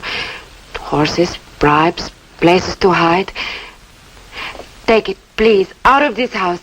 Take it and go. You'd trust me with this? A stranger? You are not a stranger. Elena, that's one of the nicest compliments I ever had, but Jose is the man of the house. I must speak to him first. Let me tell him after you've gone. You can't protect him forever.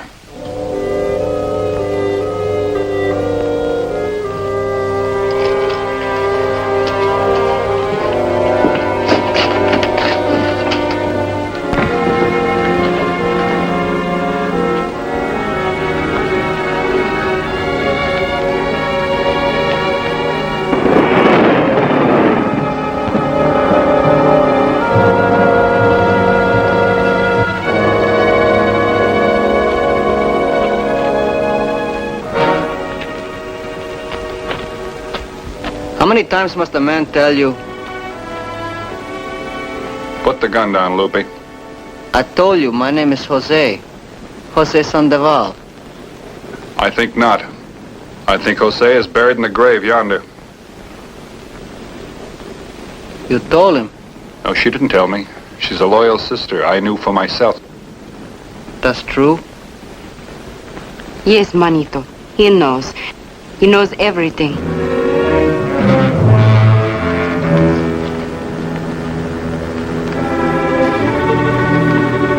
It took a lot of courage, Lupe, with a price on your head. So you figured to pass for your brother. Yeah. Now you come to arrest me, huh? No, I haven't the authority for that.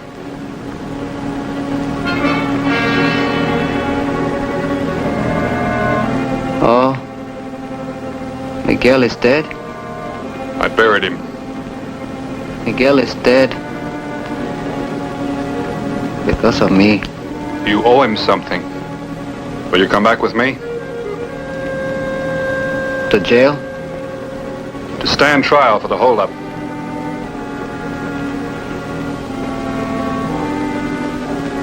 Yeah. We go whenever you're ready.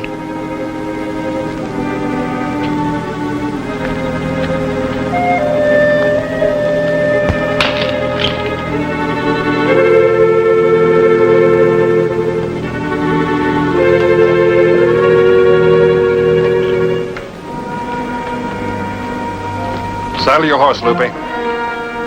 Going somewhere, Lupe? You're kind of careless, Bonner. You should have searched me for a pellet gun. Had a nice family reunion. Give him the money, Elena. Now your boys will just shed your hardware. Lupe! That's right, kid. Do like your amigo tells you.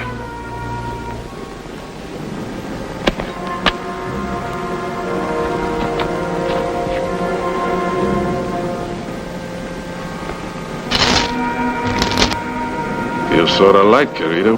Where's the rest of it? There isn't any more. You've got it all. Lupe spent the rest. I'm not asking you. There was $5,000 on that stage. You got some more around here somewhere. No. No?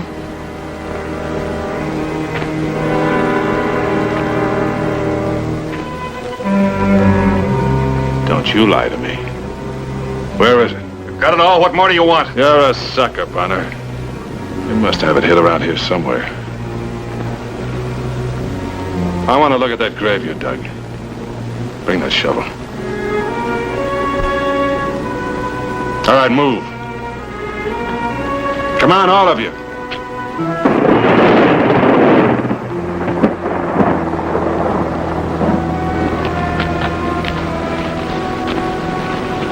Well, now name me a better place to hide money. All right, boy, over here. Come on, move.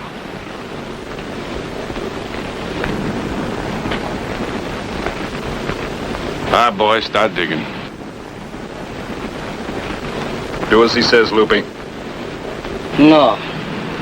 I don't dig anything. You killed my friend. Bonner?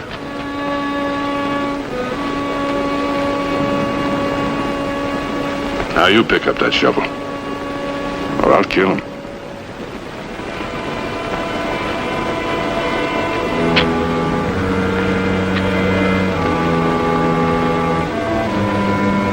Bonner, now you dig, huh?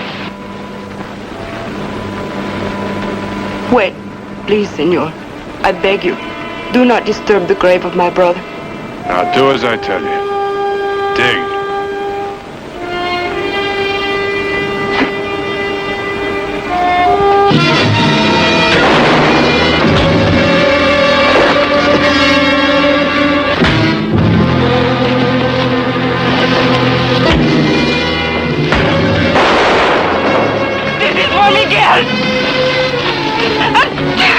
Elena, no. No.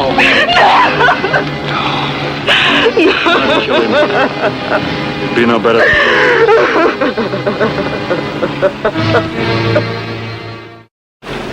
This is my home.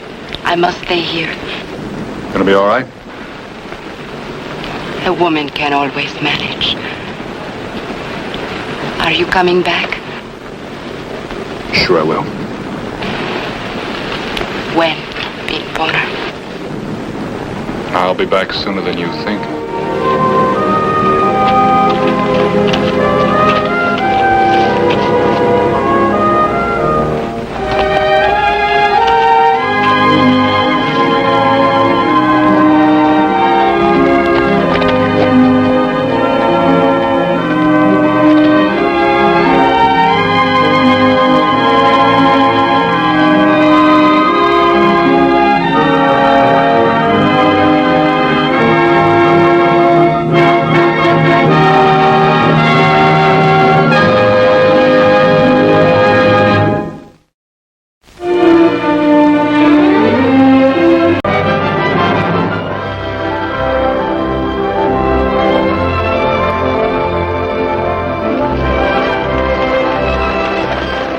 Well, I figured I'd handle about every job there was until Tom Higgins asked me to bring his 12-year-old nephew, Dudley Higgins, to his ranch. The boy's father, a Confederate officer, had been killed in the war, and his mother was dead.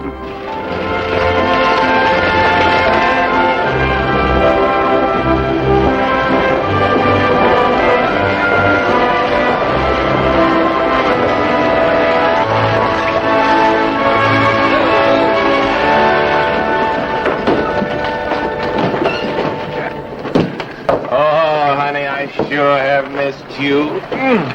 Oh, it's nice to see you. I tell you, I want to find out all about your trip. I want to tell you some things that have happened. Well, how was the trip?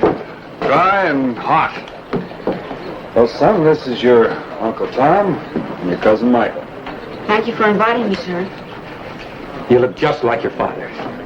Please don't talk about my father. Take it easy, boy. I knew I had a cousin in Virginia, but I never expected to see him. We're gonna have fun. Thank you. Well, who we got here?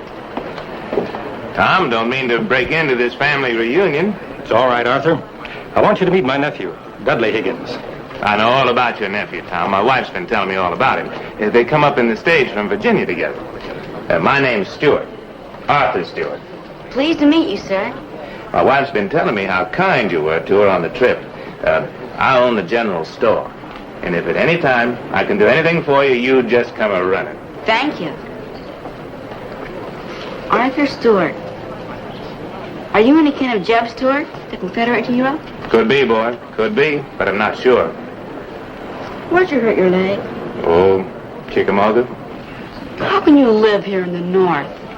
Well, I like it here. Did I say something wrong? No, you didn't. It was a long trip. New faces and places. I understand. Help your cousin put his things in the buckboard and be pleasant. Think I did wrong sending for him? No. It'll take a little patience. I aim to have it.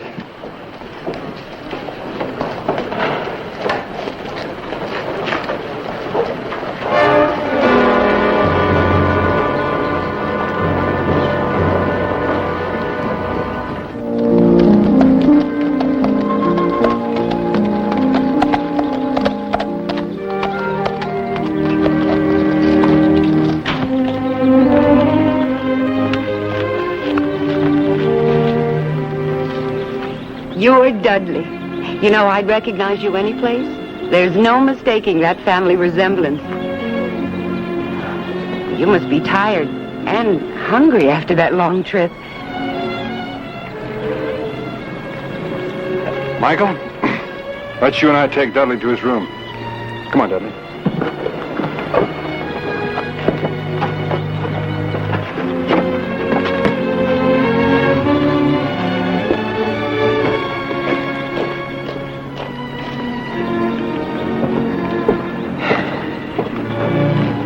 Michael bought this for Dudley, and he threw it away.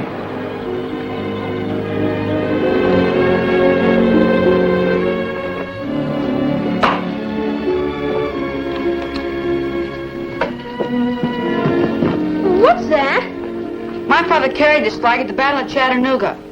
Find him at General Bragg at Lookout Mountain. My father was killed at Lookout Mountain. And maybe the bullet that killed him was fired by your father. That's not so. My father was never at Lookout Mountain. He was in the Union Army, wasn't he? He killed him. Hold it, you two. Now, let's not fight the war all over again. You go on downstairs until we come. He started it. Get.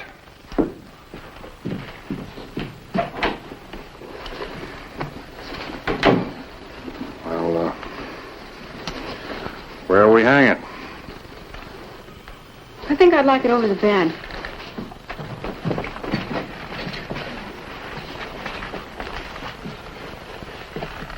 Pour over a little. How do you like that? That'll look fine. Real fine. Well, after we have some lunch, we'll get a hammer and nails and put them up. I'm not hungry. Well, maybe you're not hungry, but I am. Your aunt's a real good cook. You're going to like her. I didn't want to come here. Well, you can make it any way you want to. How? Your aunt and your uncle are real nice people. Of course, they won't replace a mother and father, but if I were you, I'd figure I had it real good. Now get your feet off the bed.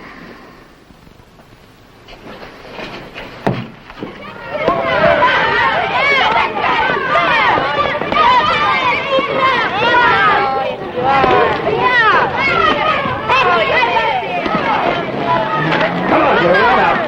Everybody off. Come on. All right, now, who started all this? He was asking for it. He said the Union Army didn't fight fair. That's why we won the war. You think you're fighting fair now? 5 of you against 1? I'm sorry. We should let the 2 of you fight it out alone. I don't want to hear any more about fighting. I think you owe Dudley an apology. Now, shake hands. Sorry. Go on, Dudley. You too.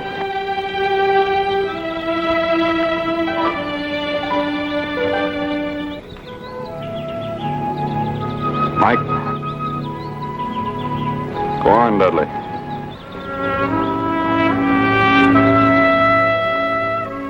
Tom, I'm worried.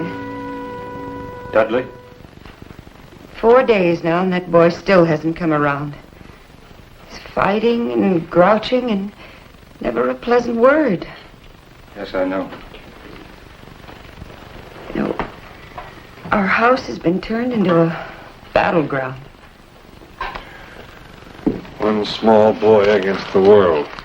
You have no right to say that, Ben. We've done everything we could to make that boy feel welcome. Sometimes when he doesn't know I'm watching, you see, he looks at us as if he could shoot us right on the spot. There's a lot of hate in that little boy. Yeah. Maybe if he had something of his own. Something to love, to take care of. Maybe the hate would go away. Why can't you tell me? Have a little patience, boy. You're sending me away? Nope, not like that.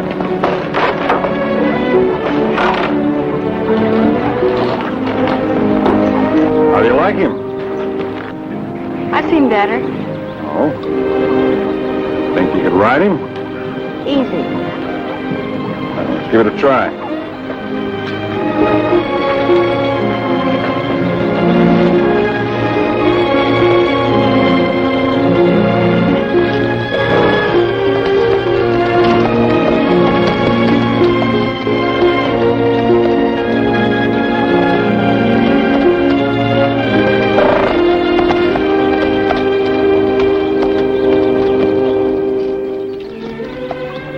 Like I said, it was easy.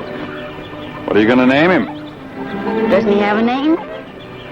Yeah, Sunshine, but I figured if you're going to have your own horse, you'd like to name him yourself. My horse? That's right. Your uncle says every boy should have a horse of his own. My uncle said that? That's right, that's what he said.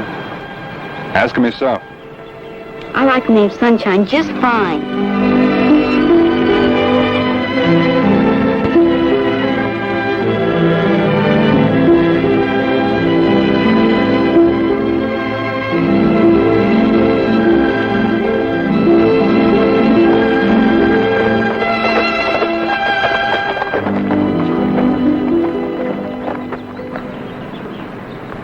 tell this has never been a battlefield. How can you tell? Have you ever seen one? Lots of them.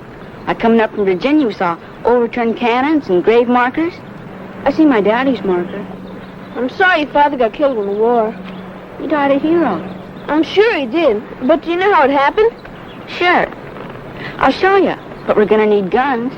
Why guns? Well, what good's a battle without guns? Doesn't your dad have them?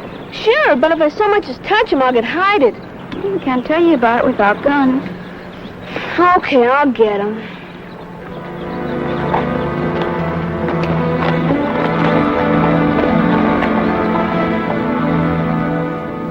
These are real fine. Here, you use this one. Let's see. Okay, this goes off the Lookout Mountain. And down here is the Union Army and all your men. Okay, there's 3 generals in the Union Army. Hooker, Thomas, and Sherman. And up here all we got is General Bragg. Now we're just south of Chattanooga. I've dug in to keep you from moving into the city. Get it? Got it.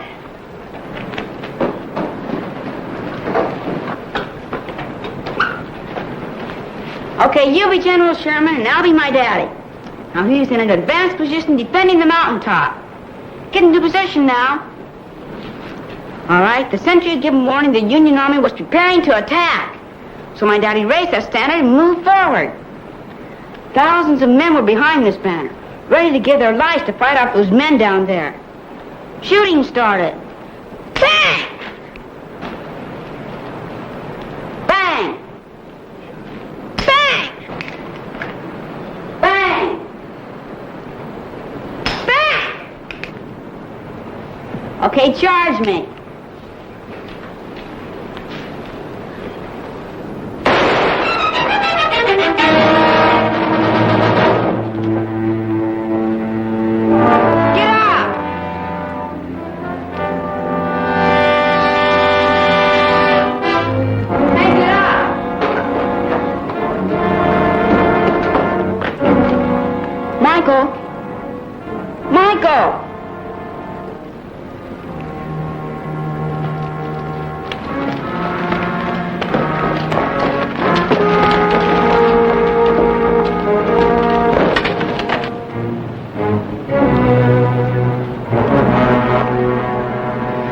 Get the doctor, quick.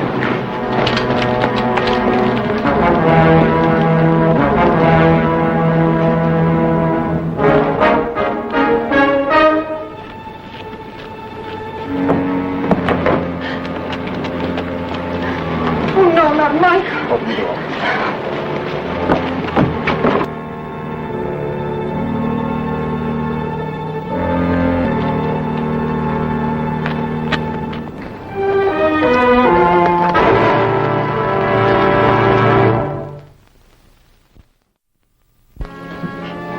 Can't let him die. You've got to do something, Dr. Harris. Michael? Michael, can you hear me? Take her downstairs, Tom. Oh, he's still unconscious. He looks so pale. Take her downstairs, Tom. No, I'm not going. He needs me. The doctor knows what he's doing. He'll be all right. Come on, Gloria. The best thing you can do is let the doctor do his job.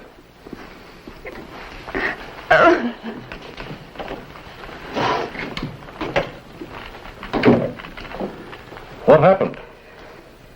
That's a long story. I'll tell you about it later. How is it? Well, it looks a lot worse than it is. He'll be all right. Good. And if you hadn't brought Dudley here, this never would have happened. Now, Gloria, calm down. You're getting yourself too excited. How can you stand there and be so calm? Michael might die. He's not going to die, Mrs. Higgins. You're just as much to blame as Tom is. If you hadn't given him those guns, you mean he's going to be all right? Yes, ma'am. He's going to be all right. And I didn't give him the guns. Well, then where did they get them? I don't know. I wouldn't go up there if I were you, Mrs. Higgins. Well, then I'm going looking for that Dudley. And when I get my hands on him... Dudley! Dudley, where are you? Dudley! Don't try to hide. I know you're here. Dudley! You better come out here if you know what's good for Calm yourself, Gloria. I was afraid of that. What do you mean? His horse is gone. He's run away? Run away? Tom, you go get the sheriff. You tell him what's happened. That boy's got to be punished. Now, Gloria. Do you want me to get the sheriff? What good will that do? You've got to let me find him. Let him tell us what happened. But he shot Michael. Isn't that enough for you? Do you want him to kill Michael next time? I'm sure it was an accident. Accident. I wish we'd left him in Virginia. That's where he belongs. Mrs. Higgins, he's part of your family now. You asked him to be. You let him run now and you'll destroy him. You've got to let me find him. Let me bring him back. You brought him here to give him a new life, a new home. You're responsible. Take one bitter, mixed-up little boy like Dudley and multiply him by 1,000,000. Well, who's going to build this big new country of ours? Please, Mrs. Higgins. Well, Tom, it's up to you.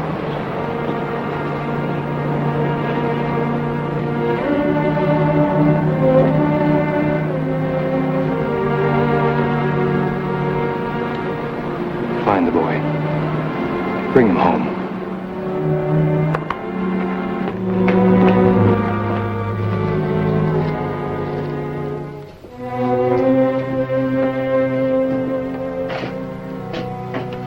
What's on your mind, boy? Mr. Stewart, when I came into town and I met you, you said you like it here. That's right. But you're from Virginia. Didn't you like it down there? Sure I did, boy, but that's all in the past now. I come here to make a new life for myself and my family. Do they like it here? They got to, boy. I don't like it here. Well, you have to give it time. My aunt and uncle, they don't like me. Well, you got to give people time to get used to you, boy. I don't have to wait around to make my mind, Mr. Stewart. When no one likes you, and no one wants you... Now, what makes you say that, Dudley? I know when I'm not wanted. That's why I came to see you. You're the only one I know from home. I know you'd understand. Understand what? Why I'm running away. Running away? This is no place for me. I just wanted to say goodbye. Now, Dudley, if something's happened, if anything's wrong, you can tell me all about it. Nothing's wrong. I'm just gonna run away. Run away. I did that once, but I made a mistake. You know what I did? What? Well, I didn't get prepared properly. It's a long way back to Virginia. The first thing you have to do is eat a good meal and take along plenty of provisions and get a good night's rest. I'll tell you what. Why don't I just fix you something to eat, and then you can spend the night right here in the store, and then tomorrow I'll help you to get ready for your runaway. What about that, boy?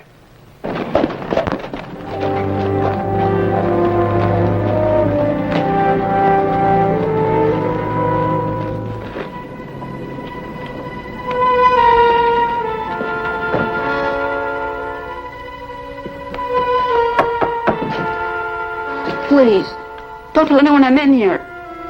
You better hide. Go over there.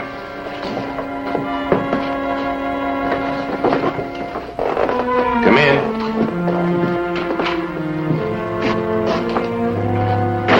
Hello, Vin. Hello. Dudley been here? Dudley? Yeah. I thought he might have come by here. Has he been here? Why, what's wrong, Vin? Well, I got a hunch he's running away. I thought he might stop to say goodbye. Well, why would he be running away? Oh, one of those foolish things that kids do. He and Michael were playing with guns, and one of them went off, and Michael got wounded. Oh. I think I'm beginning to understand. Of course, they shouldn't have been playing with the guns in the first place. Now, Bonner, you get out of here. You get on your horse, right off. You leave me be. There's no need for you to run away, son. Your uncle wants you to come home. What about Aunt Gloria? They both want you to come home. I don't believe you. You're trying to trick me. Michael's dead. They know I shot him. No, he's not. He's only wounded, like I said. Stop! Don't take another step. Don't make me shoot you. You're going about it the wrong way. If you really want to learn how to handle a gun, I'll be glad to teach you. But that's not the way, not with both hands. I know how it is, coming to a strange country, new places, new people. It takes a lot of getting used to. Believe me, son, we've all got a lot to learn about each other. Now give me the gun.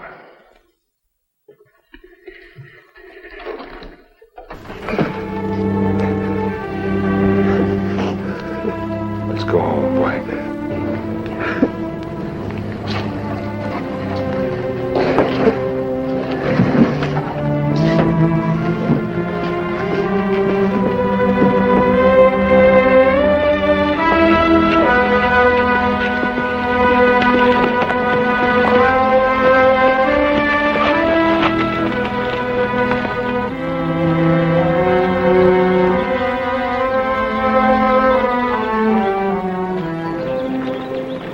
Go in.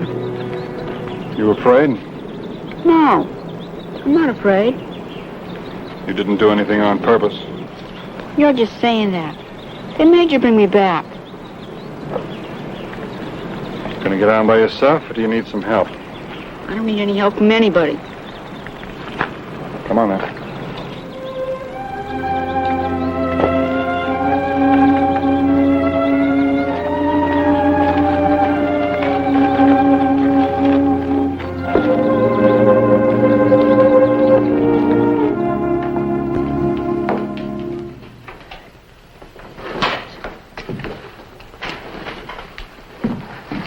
Where have you been?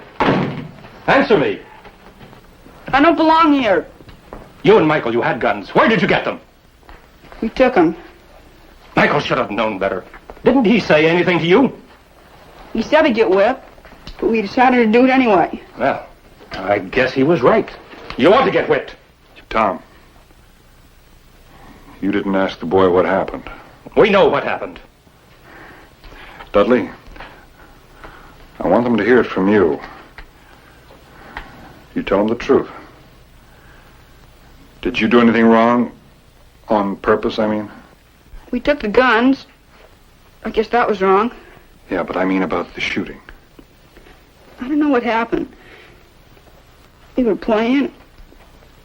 I heard the gun go off in my hand. I didn't mean to shoot him. I believe him, Tom. I didn't want to come back. Ma! Oh, Mike. Ma! Michael, you shouldn't have come down. It's okay, Ma. It's only a scratch. You might have been killed. We were just playing, Ma. It was an accident.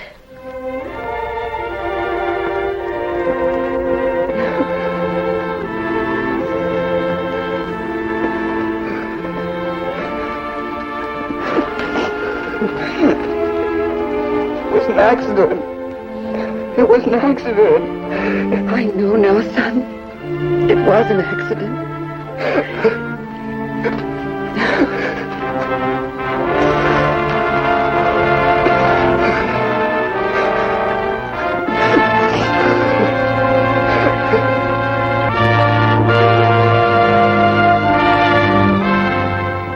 It says somewhere that a word fitly spoken is better than apples of gold in a basket of silver. You know, that makes a lot of sense.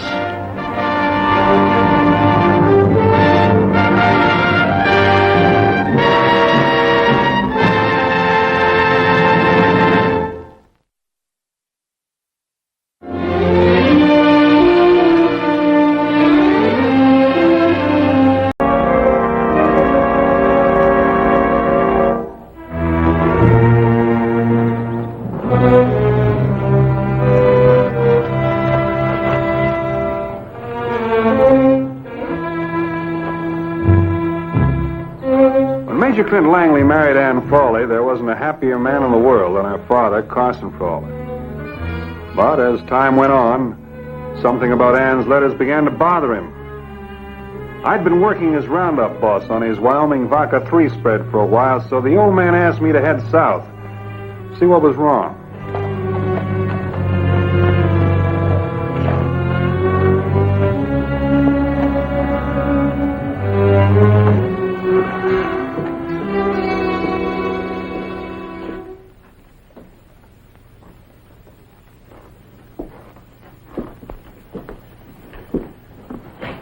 Nice friendly town you got here.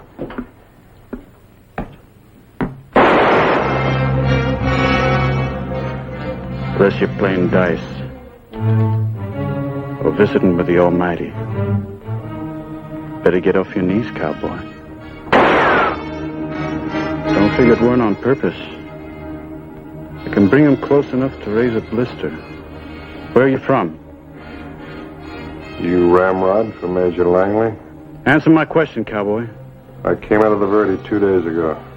You ride a double-fire saddle on one of them bitty grazing bits. That's North Country rigging. Wyoming, maybe? Or Colorado, Texas, Arizona. A lot of Wyoming boys come down here with a wide loop. We lose a lot of cattle that way. Maybe you ought to read this letter. Never learn how to. I'll read it for you. You don't need to. You're Vint Bonner. Major thinks you got a good gun. See that one over there?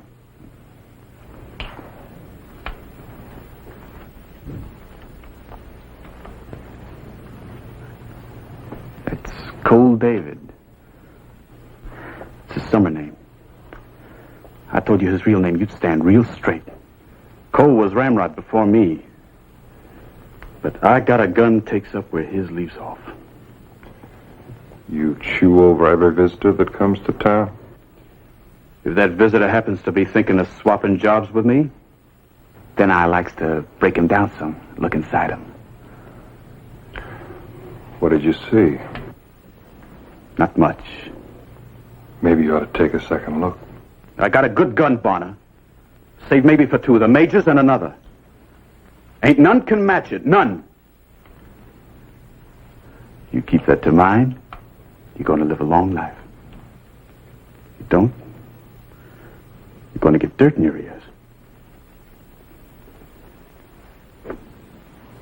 Your health.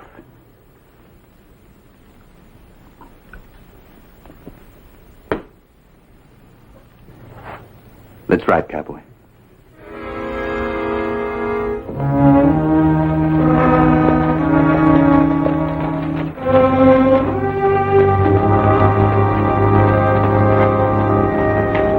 Wills? This here's Bonner.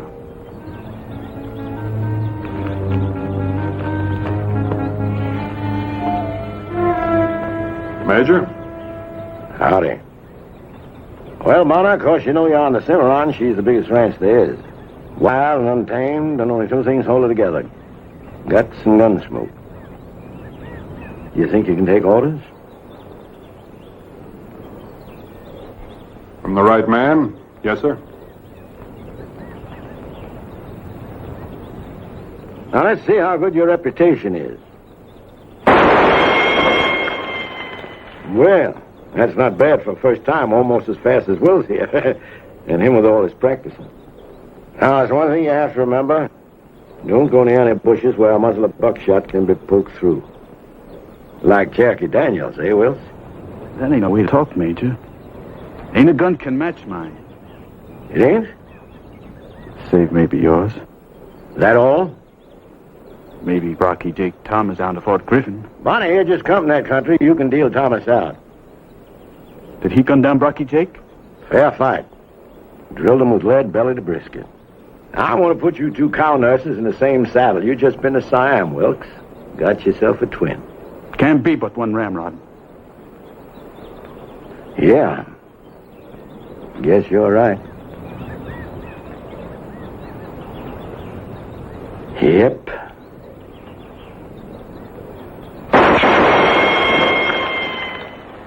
This gun rules this ranch. And I rule this gun. Now get on down to Chow House, tell Wang Ling to rustle up some grub. You know, a man remembers better what he sees than what he hears. I'll get a fresh horse and show you around. Come on.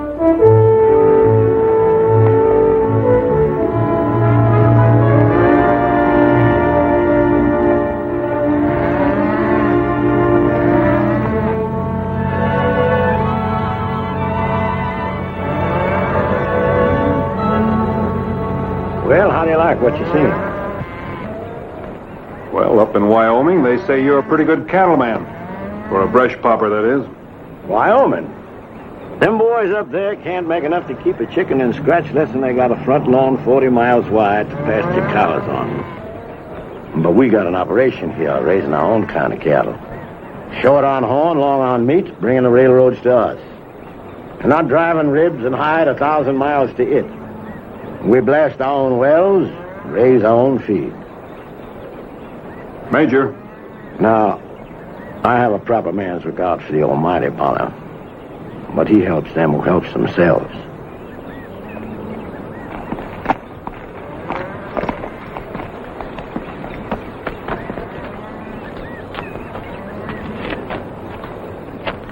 Major, you said a man that looked like me was gunning for my hide. Why? I had over 100,000 head of cattle 2 years ago on this ranch. Now this year, I guess I had less than 90,000. Now them 10,000 just didn't take an ocean to wander, did they? Rustling's big up in the Indian Nation. Oh, it ain't an Indian or a common Chad come near this spread. 'Cause I got all the top guns of the frontier punching these cows. Yeah, and I got a big-time maverick. Right here on this ranch. You mean Wills? That's right. Only he ain't paired. Paired? Every man on this spread is paired with a man just as fast as he is with a gun. Why? Oh, just so some puncher won't start his own spread up some little box canyon, say? Well, what's to prevent two of them from getting together? Ganging up on you. $5,000 reward, double pay, just for the information. And that information don't have to be alive. And you want to pair me with Wills? You don't even know me. Well, you got a big name in Wyoming, and the fact that a good bluff in a poker game is the same as good cards. And I don't know Brocky Jake Thomas. Most don't know that. Old man Carson Frawley sent you to sniff about his daughter, didn't he? That's right. He's worried about her. Well, you can tell him his little girl is all snug and warm. We're getting civilized around here. I don't even brush my teeth with a twig and ashes no more. I use a toothbrush.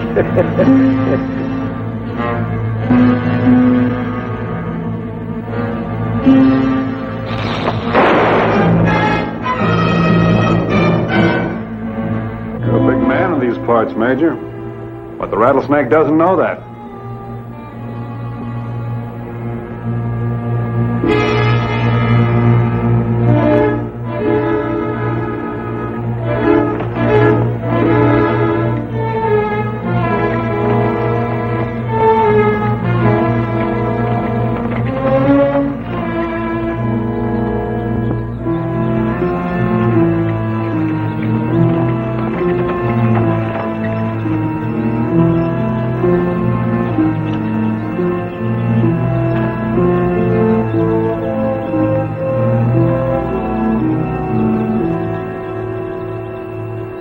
Drop the gun or I'll put a hole through you front and back. Well, well, if it ain't John C. Fremont, the old Pathfinder. You been out picking flowers, Mr. Fremont? Or you a snuffy little Injun what can track bees in a blizzard? Only a fool would smoke in these mountains. There's a wind. It carries the smell. You know a lot of things, don't you? Folks hereabouts know how smart you are? Or just Brocky Jake Thomas? I never knew Brocky Jake Thomas. Oh, I know that, Bonham. I've been in your hip pocket all the time. I heard me everything you and the Major talked about. Everything. Why don't you put that thing to bed, huh?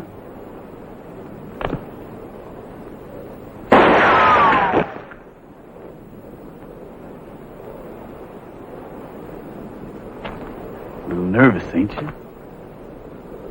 Just careful. You know, the reason I know about Brocky Jake is because he works for me now. I'm going to own that ranch someday. Because I made myself a little discovery. And I know what to do about it.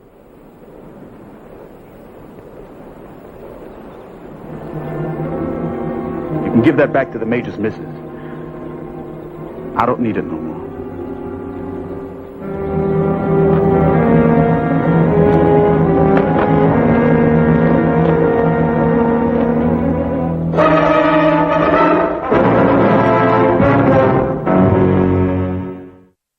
Langley? Yes. You would be Mr. Bonner. That's right. You worked for my father. Yes, ma'am. I was his roundup boss. Well, then you had to be good. How is he? He's fine, most of the time. Why did he send you down? He's getting old, Mrs. Langley. I expect he's concerned about your happiness. My husband has given me the largest ranch in the world. My every wish is fulfilled. Shouldn't that make me a happy woman, Mr. Bonner? I got a different idea. This ranch is more like a bronc you're ready to mount, trembling, ready to explode. What are you talking about? For one thing, Jack Wills. A man like my husband who wants to control an empire in the midst of lawlessness must resort to odd procedures. Sometimes empires fall due to odd procedure. Whatever else Jack Wills is, he's always been loyal to my husband. Mrs. Langley, Wills is on his way right now to Fort Griffin to bring back a pal and declare himself new emperor. A pal? A man named Brocky Jake Thomas, a gunman.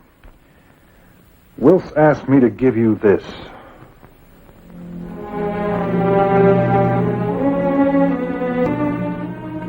He must have waited until I was away. I haven't written in it since. What happened today, Mr. Bonner, between you and the Major?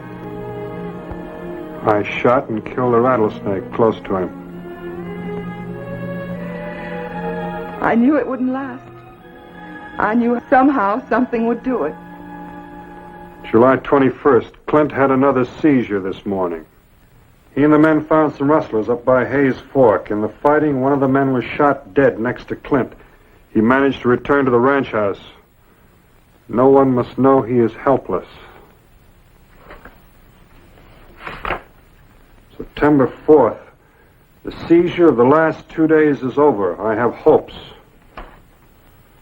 January 10th. Clint shot a steer to help turn a stampede. It had no effect on him. I feel he is cured. What does that mean, Mrs. Langley? What are these seizures? What do they do to him? Clint Langley was married before. A long time ago. His wife died at childbirth, but she left him a son, Toby. When the war began, Clint joined the Texas Volunteers and Toby went north. He was blowing a bridge. Well, a gun muzzle was pressed into his back. At that moment, the bridge blew and the concussion knocked both men down. Well, Clint managed to gain his senses quicker. He killed a man.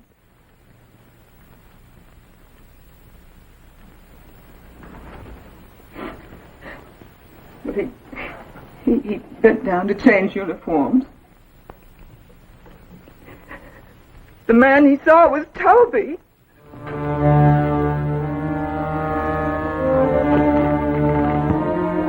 How can it happen that when one man meets and kills another man, it's his own son. It's that kind of a war. Brother against brother. Families split down the middle. It was that kind of war. And I had to write it all down in my diary. You couldn't know this would happen. You couldn't know he'd find the diary. What will he do? I don't think Wills is sure yet. That's why he sent for Brocky Jake Thomas, for insurance. If the Major won't fight, he simply scoops up the ranch. If he does fight, he sicks Brocky Jake onto him. Wills is pretty sure he can take care of me. But we have plenty of men to outnumber them. They know the score, Mrs. Langley. They're not going to do a thing until they find out who's got the right bullets. But he can't fight. He won't have a chance. He'll have to fight, Mrs. Langley. Otherwise, he's dead. Oh, he'll walk around, breathing, maybe. But other men will walk over him just as if he were earth. Can't you do something, Mr. Bonner? It's going to take 2 men. And the only 2 men around are the Major and me. You've got to take me to him.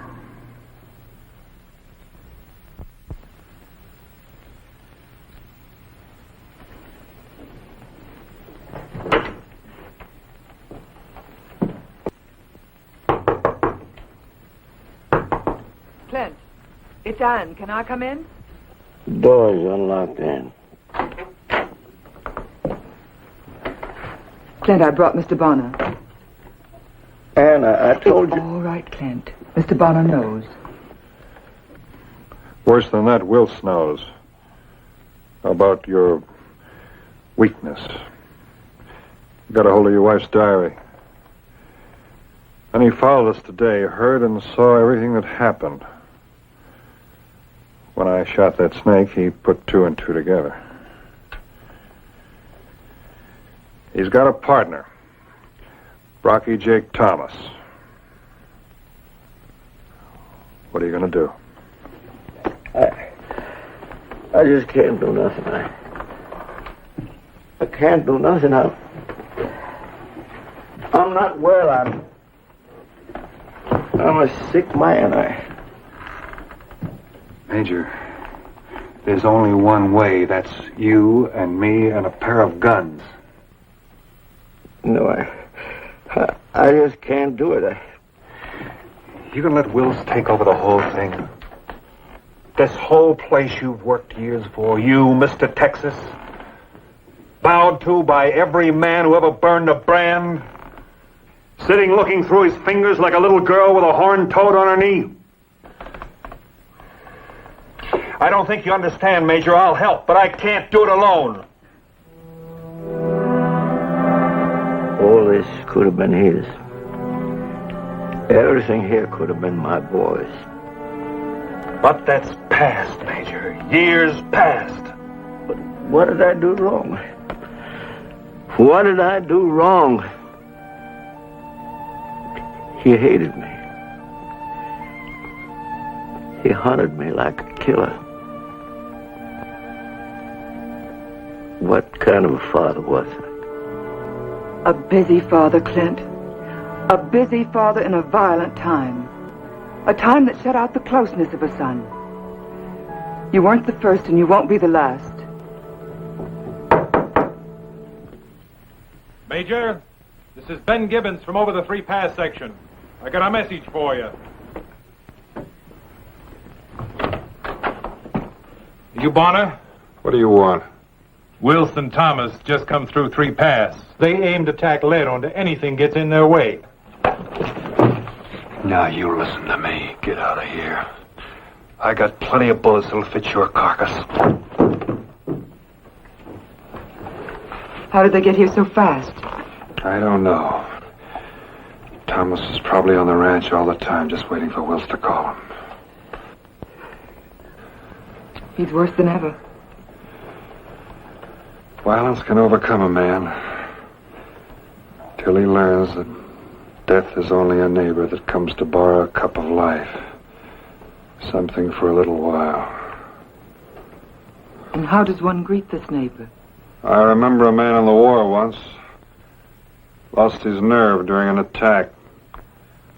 Knelt on the ground, trembling like a rabbit. Then he got shot. The sight of his own blood shocked him on his feet.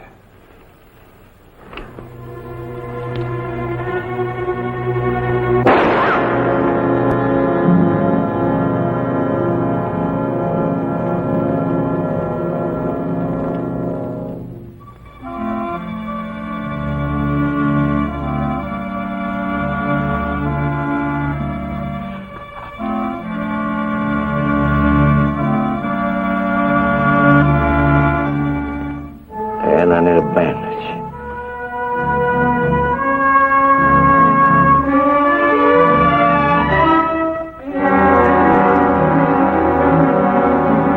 And get me my gun.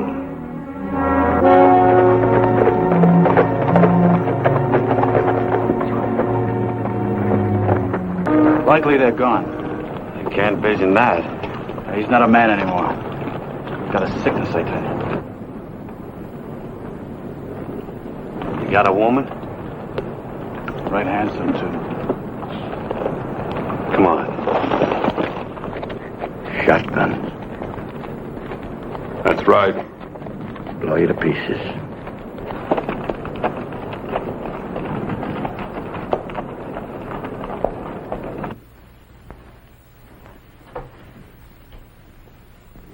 You home, Langley? You got visitors standing here? New owners might say. Like a poker game, Major. Watch their eyes.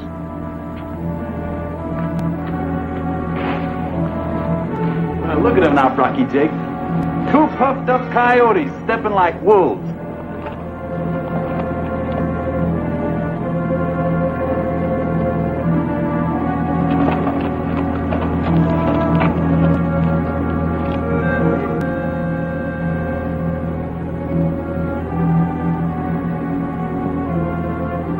You ain't shooting rocks now, Major. Most like poker, I'd say. Only bluffs don't work. And the jackpot's blood. Your blood, Major.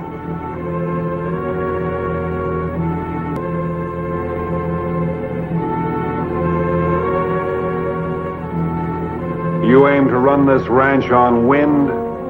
I got a saying for your gravestone, cowboy. Forever rest in pieces.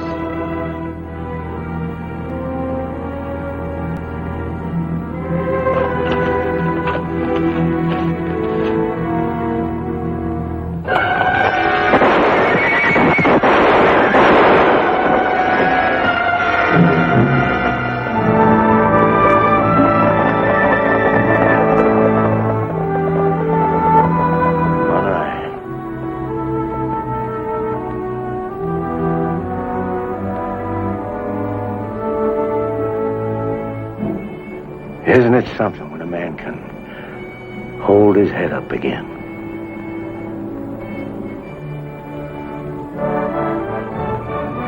Gonna be an early winter.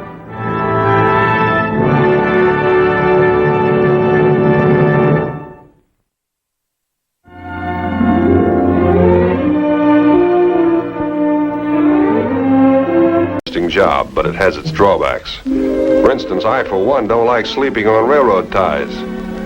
That's why when I was working through the southern part of Arizona, I was happy to find accommodations for a few days with Abigail and Elizabeth Sweet.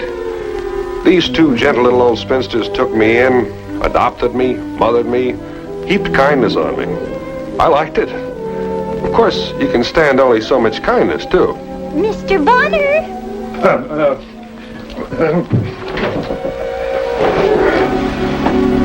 Good morning, Mr. Bonner. Good morning, Miss Abigail. Sister, he's up. Oh, did you sleep well, Mr. Bonner? Just fine. Most comfortable bed I ever saw. Some coffee for you. Thank you, Miss Abigail. We wrapped a hot brick in flannel and put it at your feet last night to help keep you warm. This man burnt my toe. Oh. Hello there. Anybody home? Oh, that sounds like Sheriff Conroy.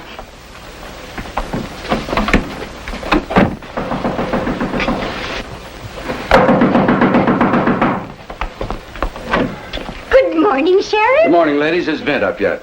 Oh, Vint! Vint, get up! Come on, I need you, man. All right. You sure are out early. I ain't been in yet. Tracking rustlers gives me no time for sleep. Oh, you poor man. Did you have any luck? How do you find spooks? There's no organized gangs in the area. There's no strange cattle shipments. There's nothing unusual at all. This is piecemeal cattle rustling. 3 head at one time, 6 head the next. Some of the folks are blaming renegade Indians. Some folks are blaming squatters. But everybody's blaming me. Oh, that's a shame, isn't it, Elizabeth? Yes, my heart goes out to him, Abigail. Well, thanks, ladies, but your sympathy ain't going to get the Cattlemen's Association off the back of my neck. Vint, you get around a lot with this survey party. Now, have you ever spotted anything that looks unusual? I'm sorry, Sheriff. I haven't seen a thing. Well, keep your eyes peeled. I'm heading back to town. Sheriff, I'm going with you. I got to meet my crew. Well, take care of yourself, Mr. Bonner, and don't get in any drafts. Mr. Bonner, are you wearing your... My what? Longies. Yes, Miss Abigail, I've got them on. Well, here, let me fix your collar. And remember, if it rains, put on your poncho. Yes, ladies, thank you. Let's go, Sheriff. Goodbye, Abigail. Goodbye, Mr. Bonner. Goodbye, Miss Abigail. Goodbye, Miss Elizabeth. Now, Abigail?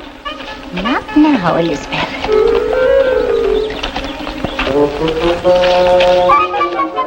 Now, Abigail. Now, Elizabeth.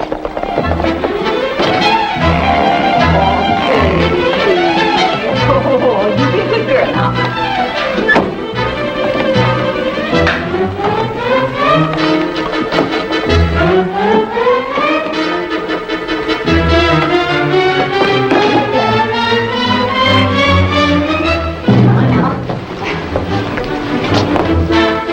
Want me to help you? Oh, well. Now let's don't come unglued.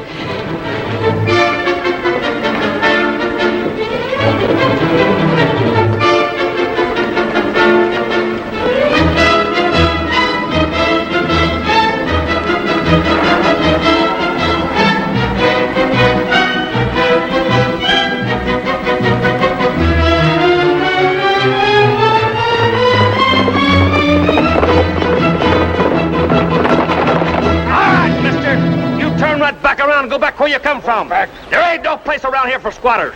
We got our rights. I'm coming through. Get out of the way. Don't you try it.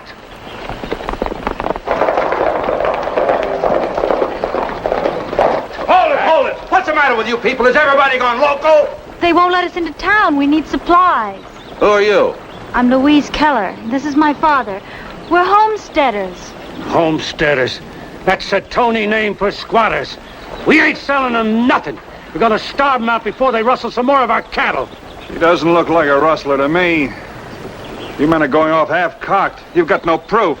Nothing at all to tie him in with rustling. I've checked. You keep out of this, Sheriff. You ain't done nothing about the rustling. You go back and tell them other squatters there ain't nothing for sale for them in this town. Not for any of them. Get out of my way. That's enough. Now listen to reason. There's more homesteaders in this area than there are ranchers. The merchants of the town rely on their business. Go ahead, starve them out if you want to, but what happens to your town then? That what you want? All right, men. Clear this wagon out and let them through. Move it over. Come on.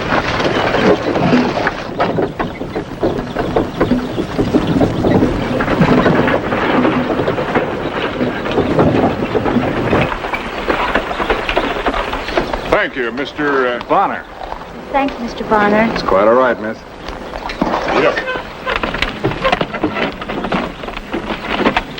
Oh, I was just telling the sheriff. That was mighty good thinking, Mr. Bonner. Vint, this here's Joe Bronson. He's head of the Cattlemen's Association. Oh, yeah. Hi, Mr. Bronson. You know, these small ranch owners are getting out of hand. And there's not much I can do about it. Can't hardly blame them none. Getting nicked for 2-3 cows at a time. Whoever's guilty is getting away scot-free. That's what hurts. Well, mob action ain't going to help any. But they're not through yet. Maybe you could help us, Mr. Bonner. I hardly think so, Mr. Bronson. My job's almost finished. I'm leaving town in a couple of days. Now, you must eat hearty, Mr. Bonner. Look, Miss Elizabeth. No, thanks. It's all Please, you've for got you. enough here for 10 men. Meat's good, though. Top-grade beef. Beef? Good gracious, we never eat beef. What is it? Why, that's a rutabaga burger. A what? A rutabaga burger. We make it with rutabagas and carrots. Everything we cook is made with our own vegetables. Tastes good. You got another guest for dinner? Oh, well, she was such a helpless little baby. We thought we'd take her in so we could take care of her. That is until we found out who she belongs to. Isn't it horrible, Mr. Bonner? What? Some people actually eat little calves like that. Not alive, anyway. We've even heard of people eating calves' liver. Pretty good with onions. Oh, steady, sister. Don't faint. Poor, innocent cow people. Cow people? So helpless. So completely at the mercy of man's inhumanity. More coffee, Mr. Bonner? No, thank you, Miss Abigail. I'm kind of tired all of a sudden. Well, you've had a big day. Yeah, I got up kind of early, but maybe I'll just get 40 winks, maybe. Isn't he a nice boy? Do you think he'll be asleep long, sister? All night. I put a little something in his coffee. After all, we've got work to do. There's a full moon. Of course.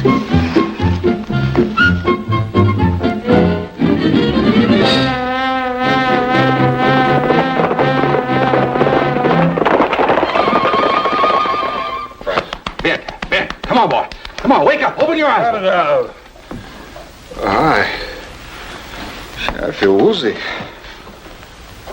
I sleep here all night? Vint, you gotta help me. Another herd was hit last night. The ranchers are mobilizing like an army. They're getting ready to burn houses. Homesteaders' houses. Well, what do you expect me to do? You talk like I knew the rustlers personally. Yeah, but they gotta be found, Vint.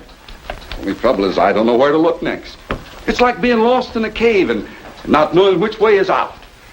I look one place. Rifles. Nothing. Then I look someplace else. Guns, rope, bullwhip, nothing at all. Then I look in another direction. And I still can't get any place. Stolen cows.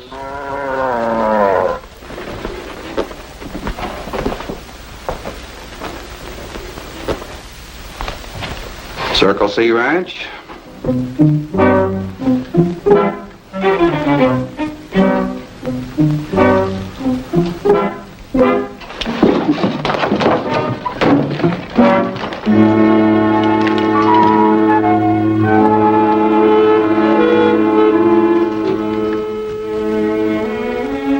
Man, you don't think those little ladies could...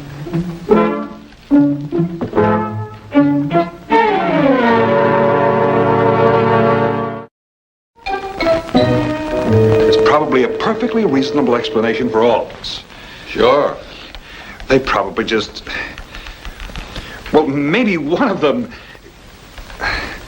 Well, how could... I give up. Oh, Mr. Bonner. Oh, you're up. When we left, you were sleeping so soundly, we didn't have the heart to wake you. And Sheriff Conroy, how nice of you to drop by. We've been out picking wildflowers. Aren't they lovely this time of the year? Miss Elizabeth, Miss Abigail, Sheriff Conroy wants to ask you something. Oh? Are you in some kind of trouble, Sheriff Conroy? No, ma'am, he's not in trouble. Well, while you were out, we found these. Equipment only cowpunchers would use, or rustlers. Sister, am I dreaming, or do Mr. Bonner and Sheriff Conroy think we are the cattle rustlers? I'm afraid they do, sister. Well, what about those guns and that bullwhip? We're all alone out here. We need them for protection. A girl can't be too careful these days. Well, then what about those lassos? Oh, is that what they are? Why, they were left here by the man that we bought this house from. You see, sister? I told you those were too big to be clotheslines. Oh, where have you been? Where have you been? Well, bless your heart. But what about it? That's the brand of the Circle C Ranch. Well, goodness sake. We thought that was a birthmark. Vin, I think we owe these ladies an apology. I guess we do.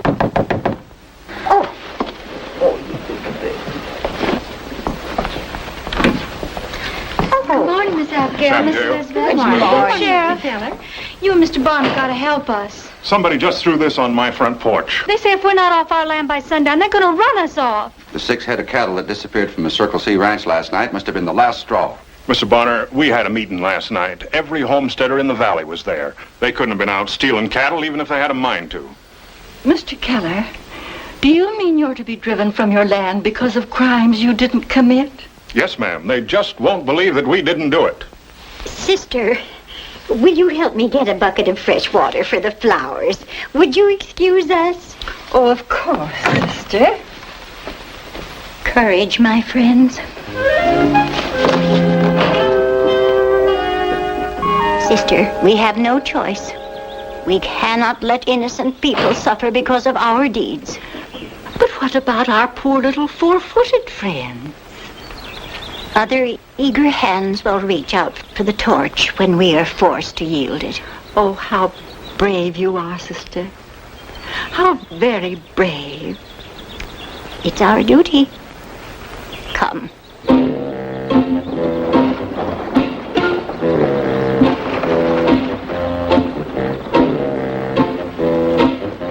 Where are the Kellers going?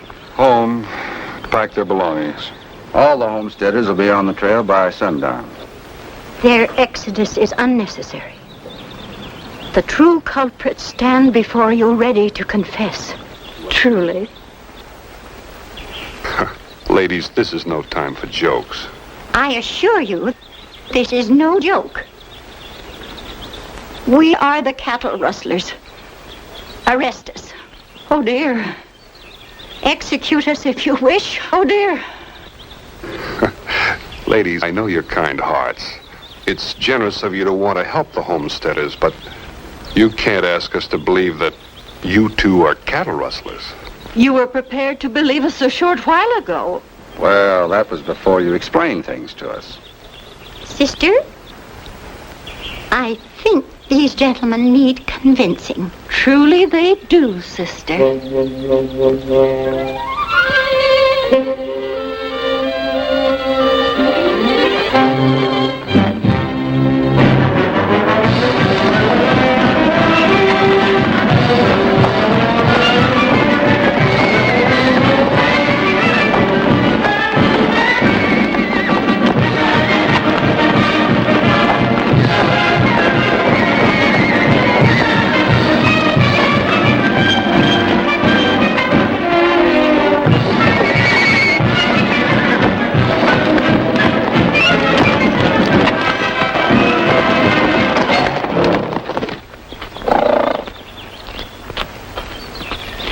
And now, do you believe us? We took the cows to a hidden canyon in the mountains of the Circle C Ranch, and they're so happy. 374 of them. Oh, yes, of course. 376 by now. Marilyn and Eloise were expecting. But, ladies, why would you steal the cattle? We weren't stealing them. We were saving them. For what?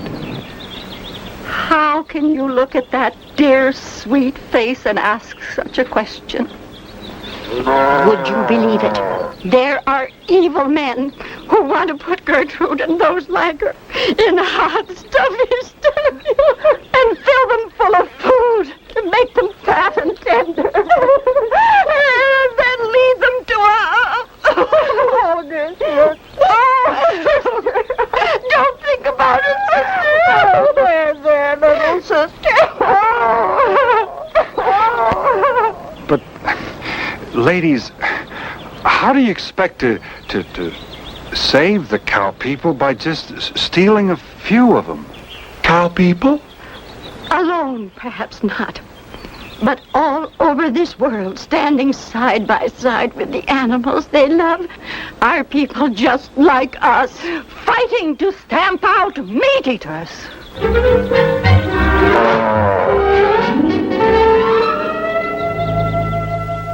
Are you out of your mind? Oh, it's true, Joe. They did it. Some idea about making the world safe for cows or something. They did it. I suppose you'll have to tell the ranchers. Well, tell the ranchers nothing. Well, what about them, Joe? But let them go quick before anybody else finds out they're here. Look, I don't care if they confess to assassinating Lincoln. If the folks in this town find out that we think they're the rustlers, they'll lynch us. He's right. Yeah. Well, all right. All right, ladies, you can come out now. Already? Yes. Oh, here, sister, let me put my knitting in your bag. Do that, dear. Can we help you in any way? Oh, no, thank you. Our buggy's at the livery stable. We're perfectly capable of taking care of ourselves. That's sure, Miss Abigail. We'll wait dinner for you. Thank you, ma'am. I hope we didn't inconvenience you, ladies. Oh, no. I'm terribly sorry about this. Oh, that's all right. Goodbye, Sheriff. Goodbye, Miss Abigail. Goodbye, Miss Elizabeth. Goodbye. Well, it's only a few hours till sundown. Hold everything just a minute. Look, if the ranchers knew we'd caught the rustlers, that would clear the homesteaders, wouldn't it? Yeah. Well, then let's give them some rustlers they will believe. What are you talking about, Ben? Look, one of us rides down the street yelling at the Dickens. The others rush out and say, that's the rustler. Then, by the time a posse gets organized, we'll be a mile out of town. We can say we shot him and he rolled down a hill in the river or something. Well, that could be an idea. Nobody'd get wise to us. Well, who's the rustler we chase out of town? One of us, change them different clothes or something. What do you say? Well, it's worth a try. Oh, but I couldn't do it. You see, it's my word that the cattlemen will have to take that we shot him. Oh, that's right, yeah. Oh, I'd have to lead the chase, Joe. You're the sheriff.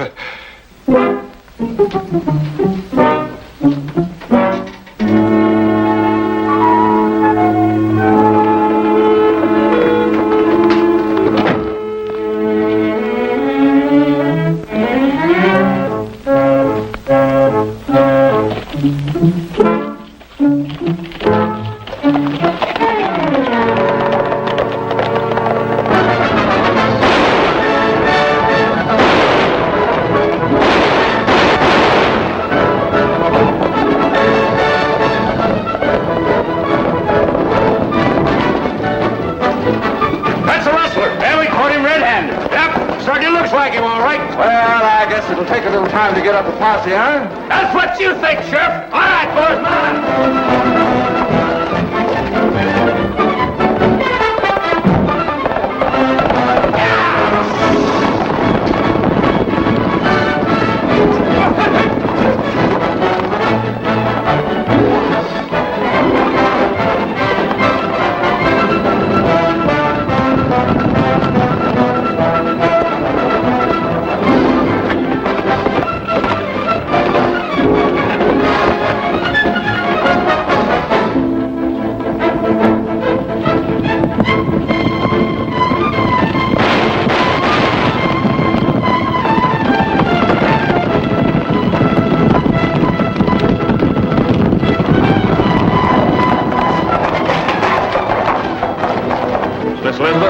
on the trail of the man that's been doing the cattle rustling. Have you seen anybody come this way? Well,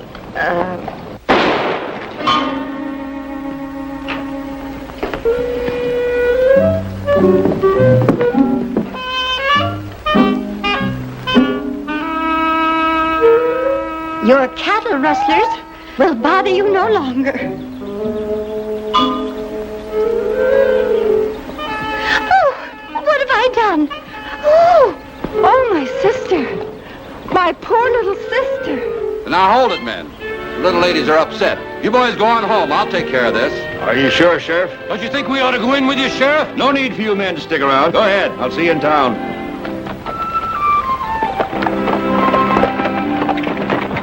Oh, Miss Elizabeth, I'm sorry. Easy does it. Easy does it. My poor little sister. Vin, boy.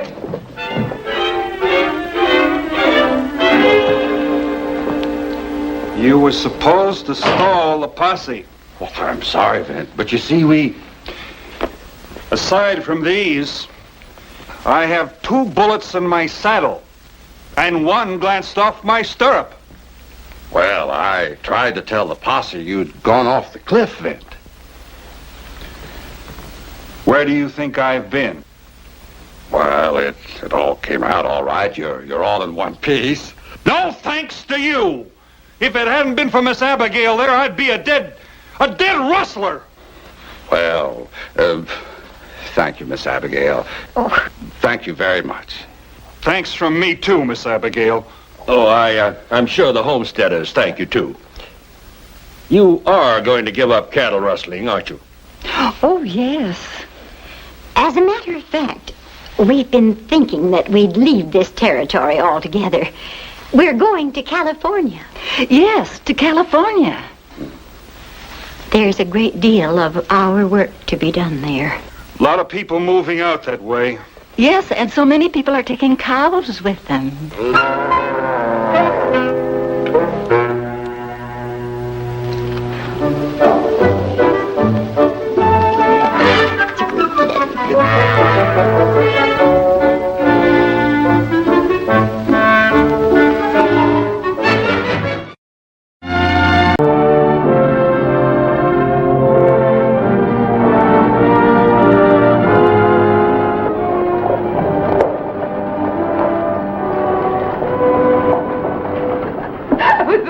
Thing I've ever seen. He must have He laid never out knew there what for happened 5 to minutes. him, I know. 2 black eyes didn't know who threw him out. He must have been out there for high. That's so What we were laughing about. That AP got thrown out and never knew who did it.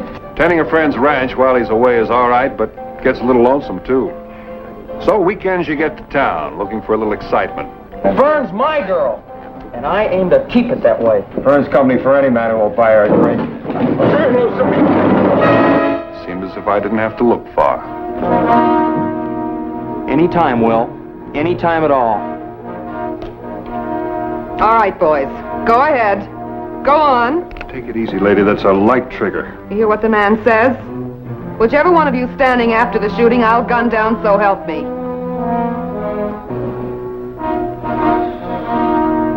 Well, go on. Forget it, Will. Let's get out of here. She isn't worth fighting over. Thanks. Sorry I had to do it that way. I didn't intend to. It's all right. I thought you handled it real good. Uh-oh.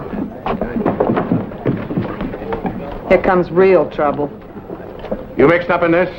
Not exactly. Leave him alone, Sheriff. He was just looking on. This just about does it, Fern. You gonna run me out?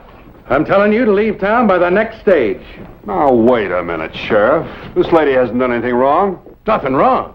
3 men have been gunned down on account of Herb, 1 each in the last 3 towns she's been in, and it's not going to happen here. Oh, I thought she brought those fellows up real smart. Forget it, friend. You keep out of this.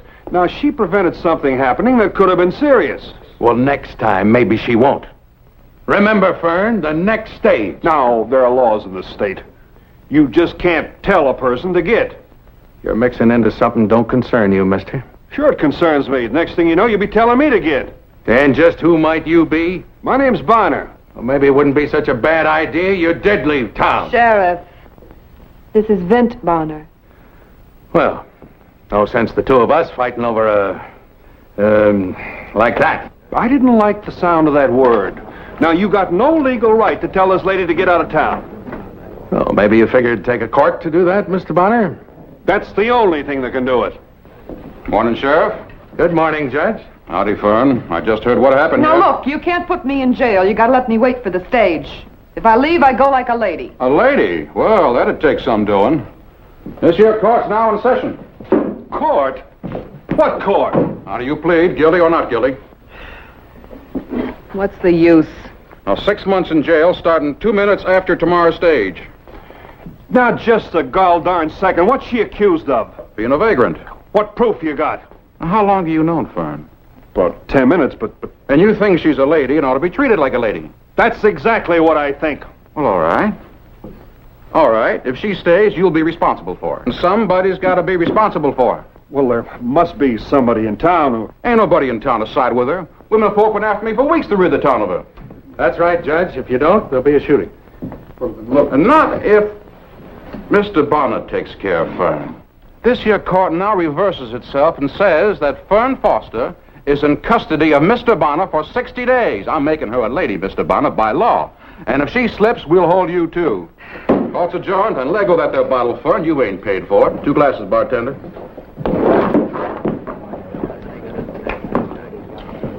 You're a real gent, Mr. Bonner.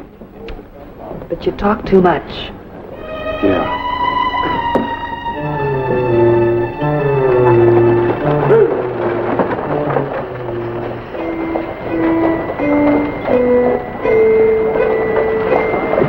Where are we headed, Mr. Bonner? Like I told you, ranch about 6 miles out. What about the other folks out there? Maybe they'll mind some. Well, there ain't no other folk. Oh, Well, 'tisn't my idea, none of it. folks are sure going to talk themselves blue. Let 'em.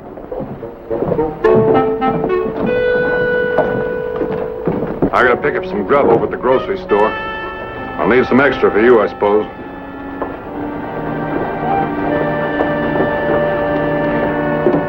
Get up.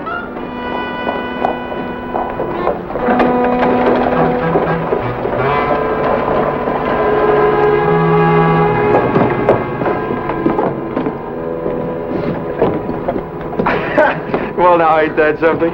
Look just like a lady, don't she? She can't be no lady. She's Fern Foster.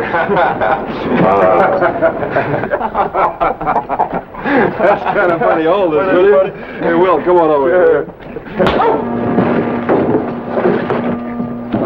These here's your groceries, Mr. Bonner. It's been a real pleasure holding them for you.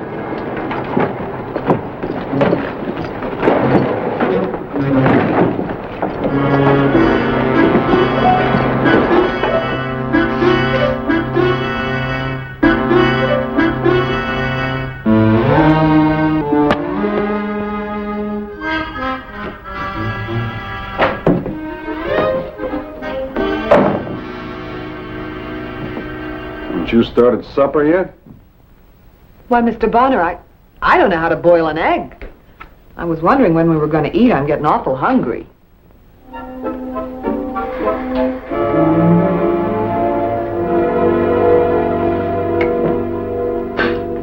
No, I can't remember when I had a real home-cooked meal in an honest-to-gosh kitchen. It's been so long, I got no memory of it. Been traveling around a long time, huh? Do I look that old? Oh, I didn't mean that. Yeah. Quite a spell. You always worked in saloons? No. Is it true that men have been killed fighting over you? Well, certainly. No, not exactly. Just seems wherever I go, trouble gets. Especially where men are concerned. Well, I suppose some men got nothing better to do with their time. Now, look, Mr. Bonner, I've bounced a whiskey bottle off of... No offense, Fern. No offense. All right. Yeah, you can do up the dishes. Me? Well, I don't see anybody else around here. I don't know how. Oh? here.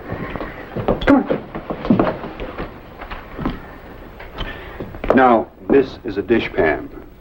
You put hot water in the dish pan and you add soap. Then you rub the dishes in it and then you rinse them. I want them done in 30 minutes. Or what? There are a lot of mice in that jail in town. Some rats, too. And the food is just terrible. Oh. That's the way it's going to be, huh? Mm-hmm. That's the way it's going to be. Madame?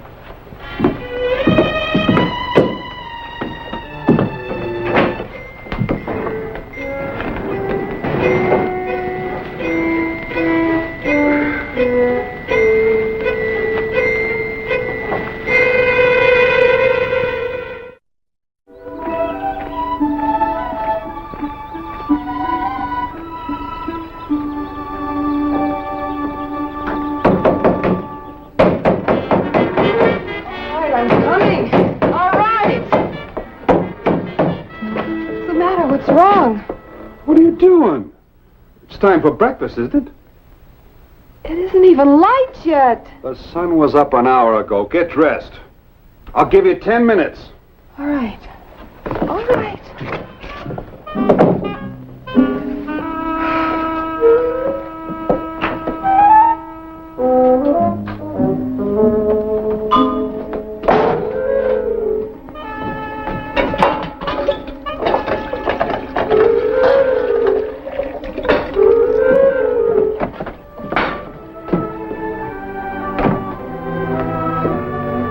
Good morning.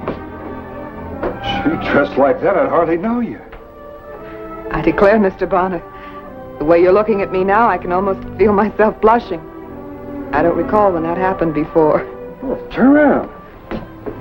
With your hair fixed that way and your face all washed, you look different. I do? How? I don't know. Like a girl that was meant for one man, maybe. Pretty enough to be kissed. Maybe I could make the coffee. You know, anybody can make coffee. Yeah, anybody can make coffee.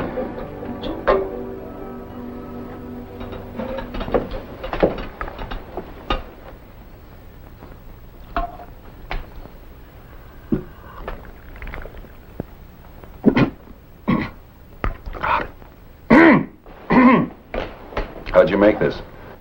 Half and half. Half and half what? Half coffee and half water. My ma used to say any woman made her coffee weak was meant for a weak man. Is there something wrong, Vint? I was just wondering if the bottom was still on the pot. You don't like my coffee. Oh, it's all right. I just think I'll cut it with about a gallon of water. All right. If that's the way you like coffee. Well, some men like coffee strong enough to curl your hair, and some like it strong enough to scalp you. Me, I'm kind of in between. King used to say he liked his strong as an Injun boot. King who? King Warren. Didn't know you knew any gunfighters? I know him. He just got out of prison. 5 years. I've been wondering what he'll think about this. This? No. Me staying here? Any of his business? Uh-huh. Kind of. He's my husband.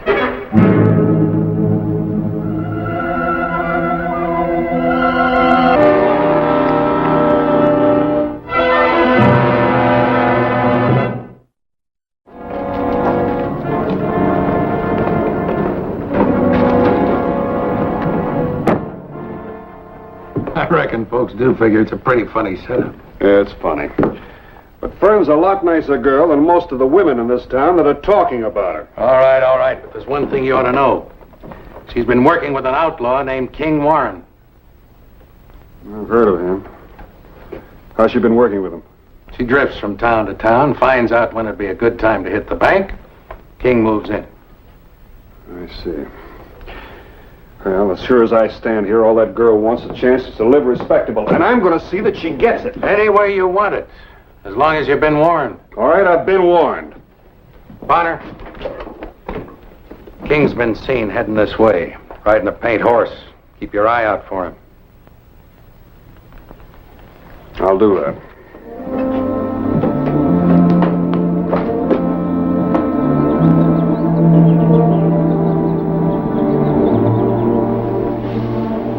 King. King. I told you I'd be back. It's been a long time. Has it? What's the matter? Vin Potter, that's what's the matter. Oh, you don't understand. They were going to run me out of town. He stood up for me. He said he'd be responsible. You really expect me to believe that? It's the truth. All right, prove it then. When do I hit this bank? I can't do it, King. Please don't ask me. This is the way you waited for me? The first chance you double-crossed me? It isn't that way. Because I don't want to see you sent to prison again. Or maybe killed. It's because I love you so much. And I missed you so much. I won't tell you about the bank. All right. I'll handle it myself.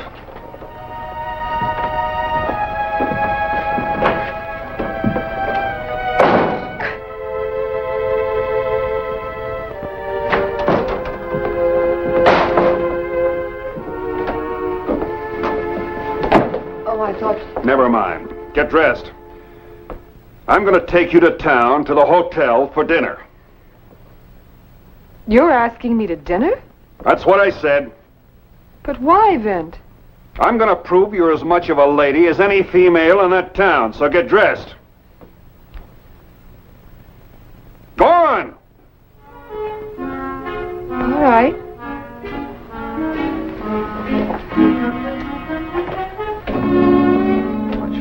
Blue-nosed. Old biddies.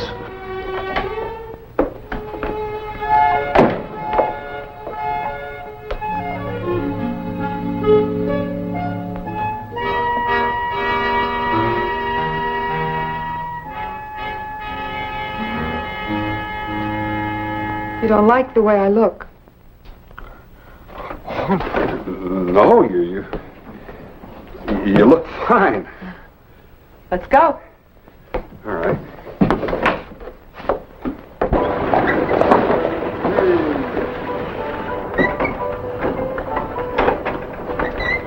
Oh.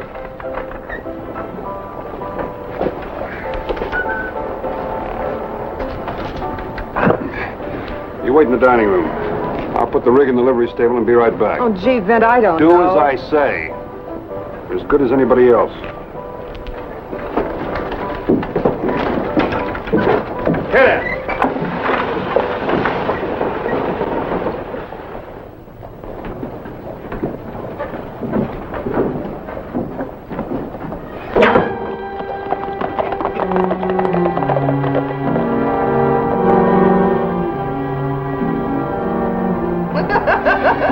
That was the funniest thing I've ever seen.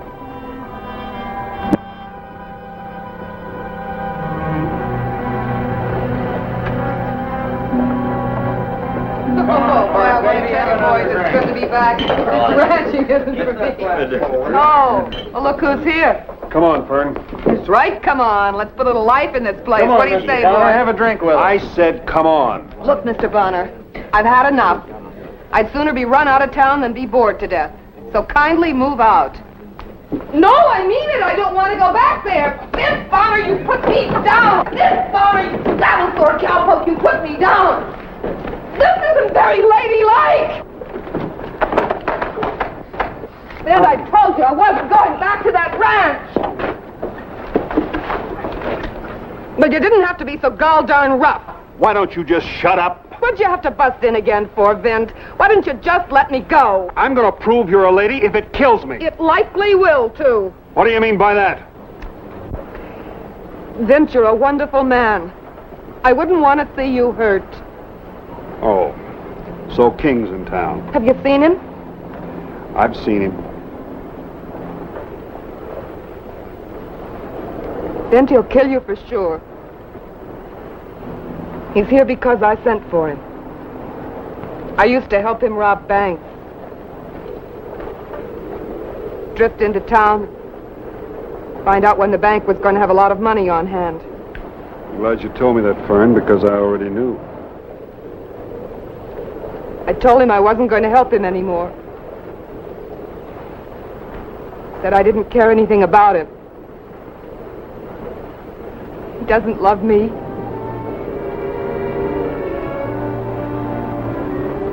He thinks it's you and me, I guess.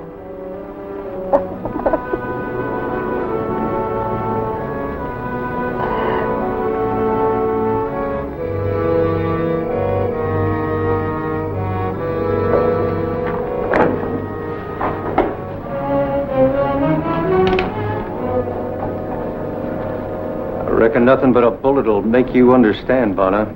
Take it easy, King. Your flowery talk's turned her head. Look, you're married to her. You're her husband. Why don't you start acting like one?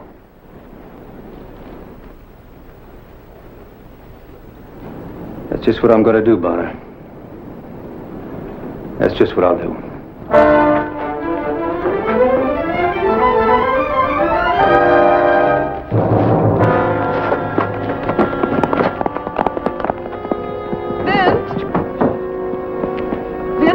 Where did he go?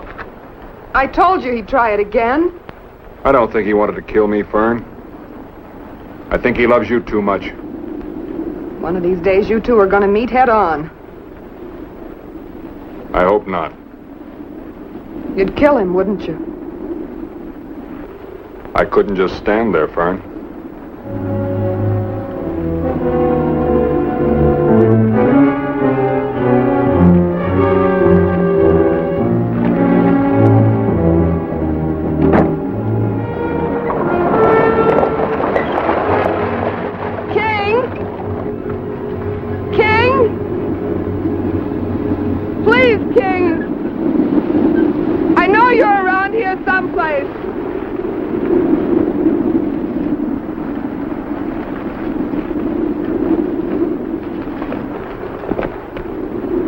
What'd you come here for? The running M is a big spread. Tomorrow they pay their help. The bank will have more than 17,000. Fern, I knew you'd see it my way. Didn't I always say we made a good team?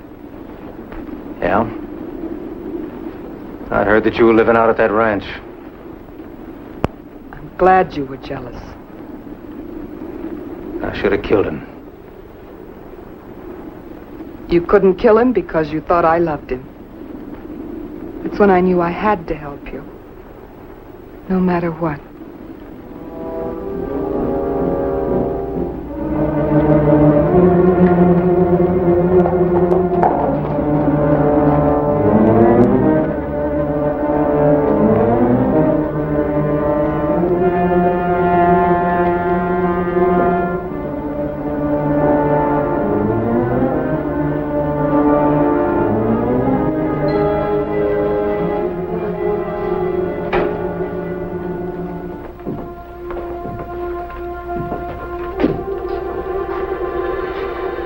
Do keep getting in my way, Mr. Bonner. Looks like it.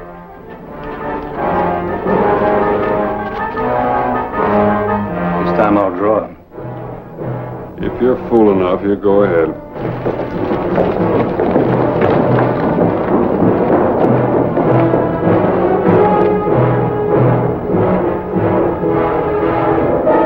Don't look like there's much else to do, does it?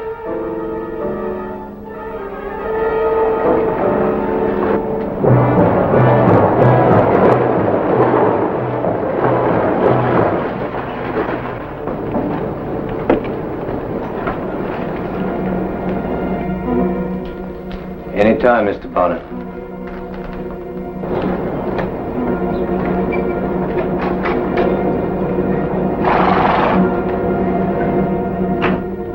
King, don't do it. Please don't. minute you step out of this bank, you're going to be cut down. Well, I shot my way clear before. Sure. But not with your wife at your side.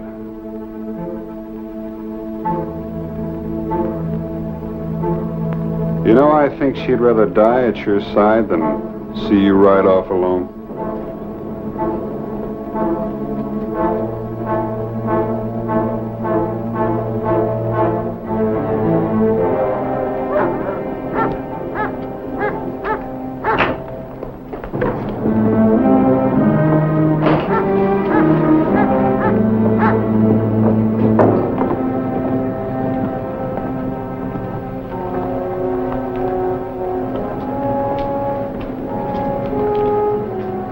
Morning, Sheriff. Good morning. I just met Fern and King in the bank. We had a little business. So I see. There's no reason for you to arrest him now. Well, I guess maybe not. We won't give you any trouble, Sheriff. That'll be just fine. Oh, folks who don't make any trouble are welcome here. You figure on staying, Fern? My husband can stay, too? No reason why he shouldn't. Oh, sure ain't. You willing to accept responsibility for King, too, Vint? Huh? You mean like I did for Fern here? It worked out real good. Well, now, Judge... This here court's now in session, Judge, and we're going... I've got plenty of respect for the law, right? But the less I have to do with it for a while anyway, the better.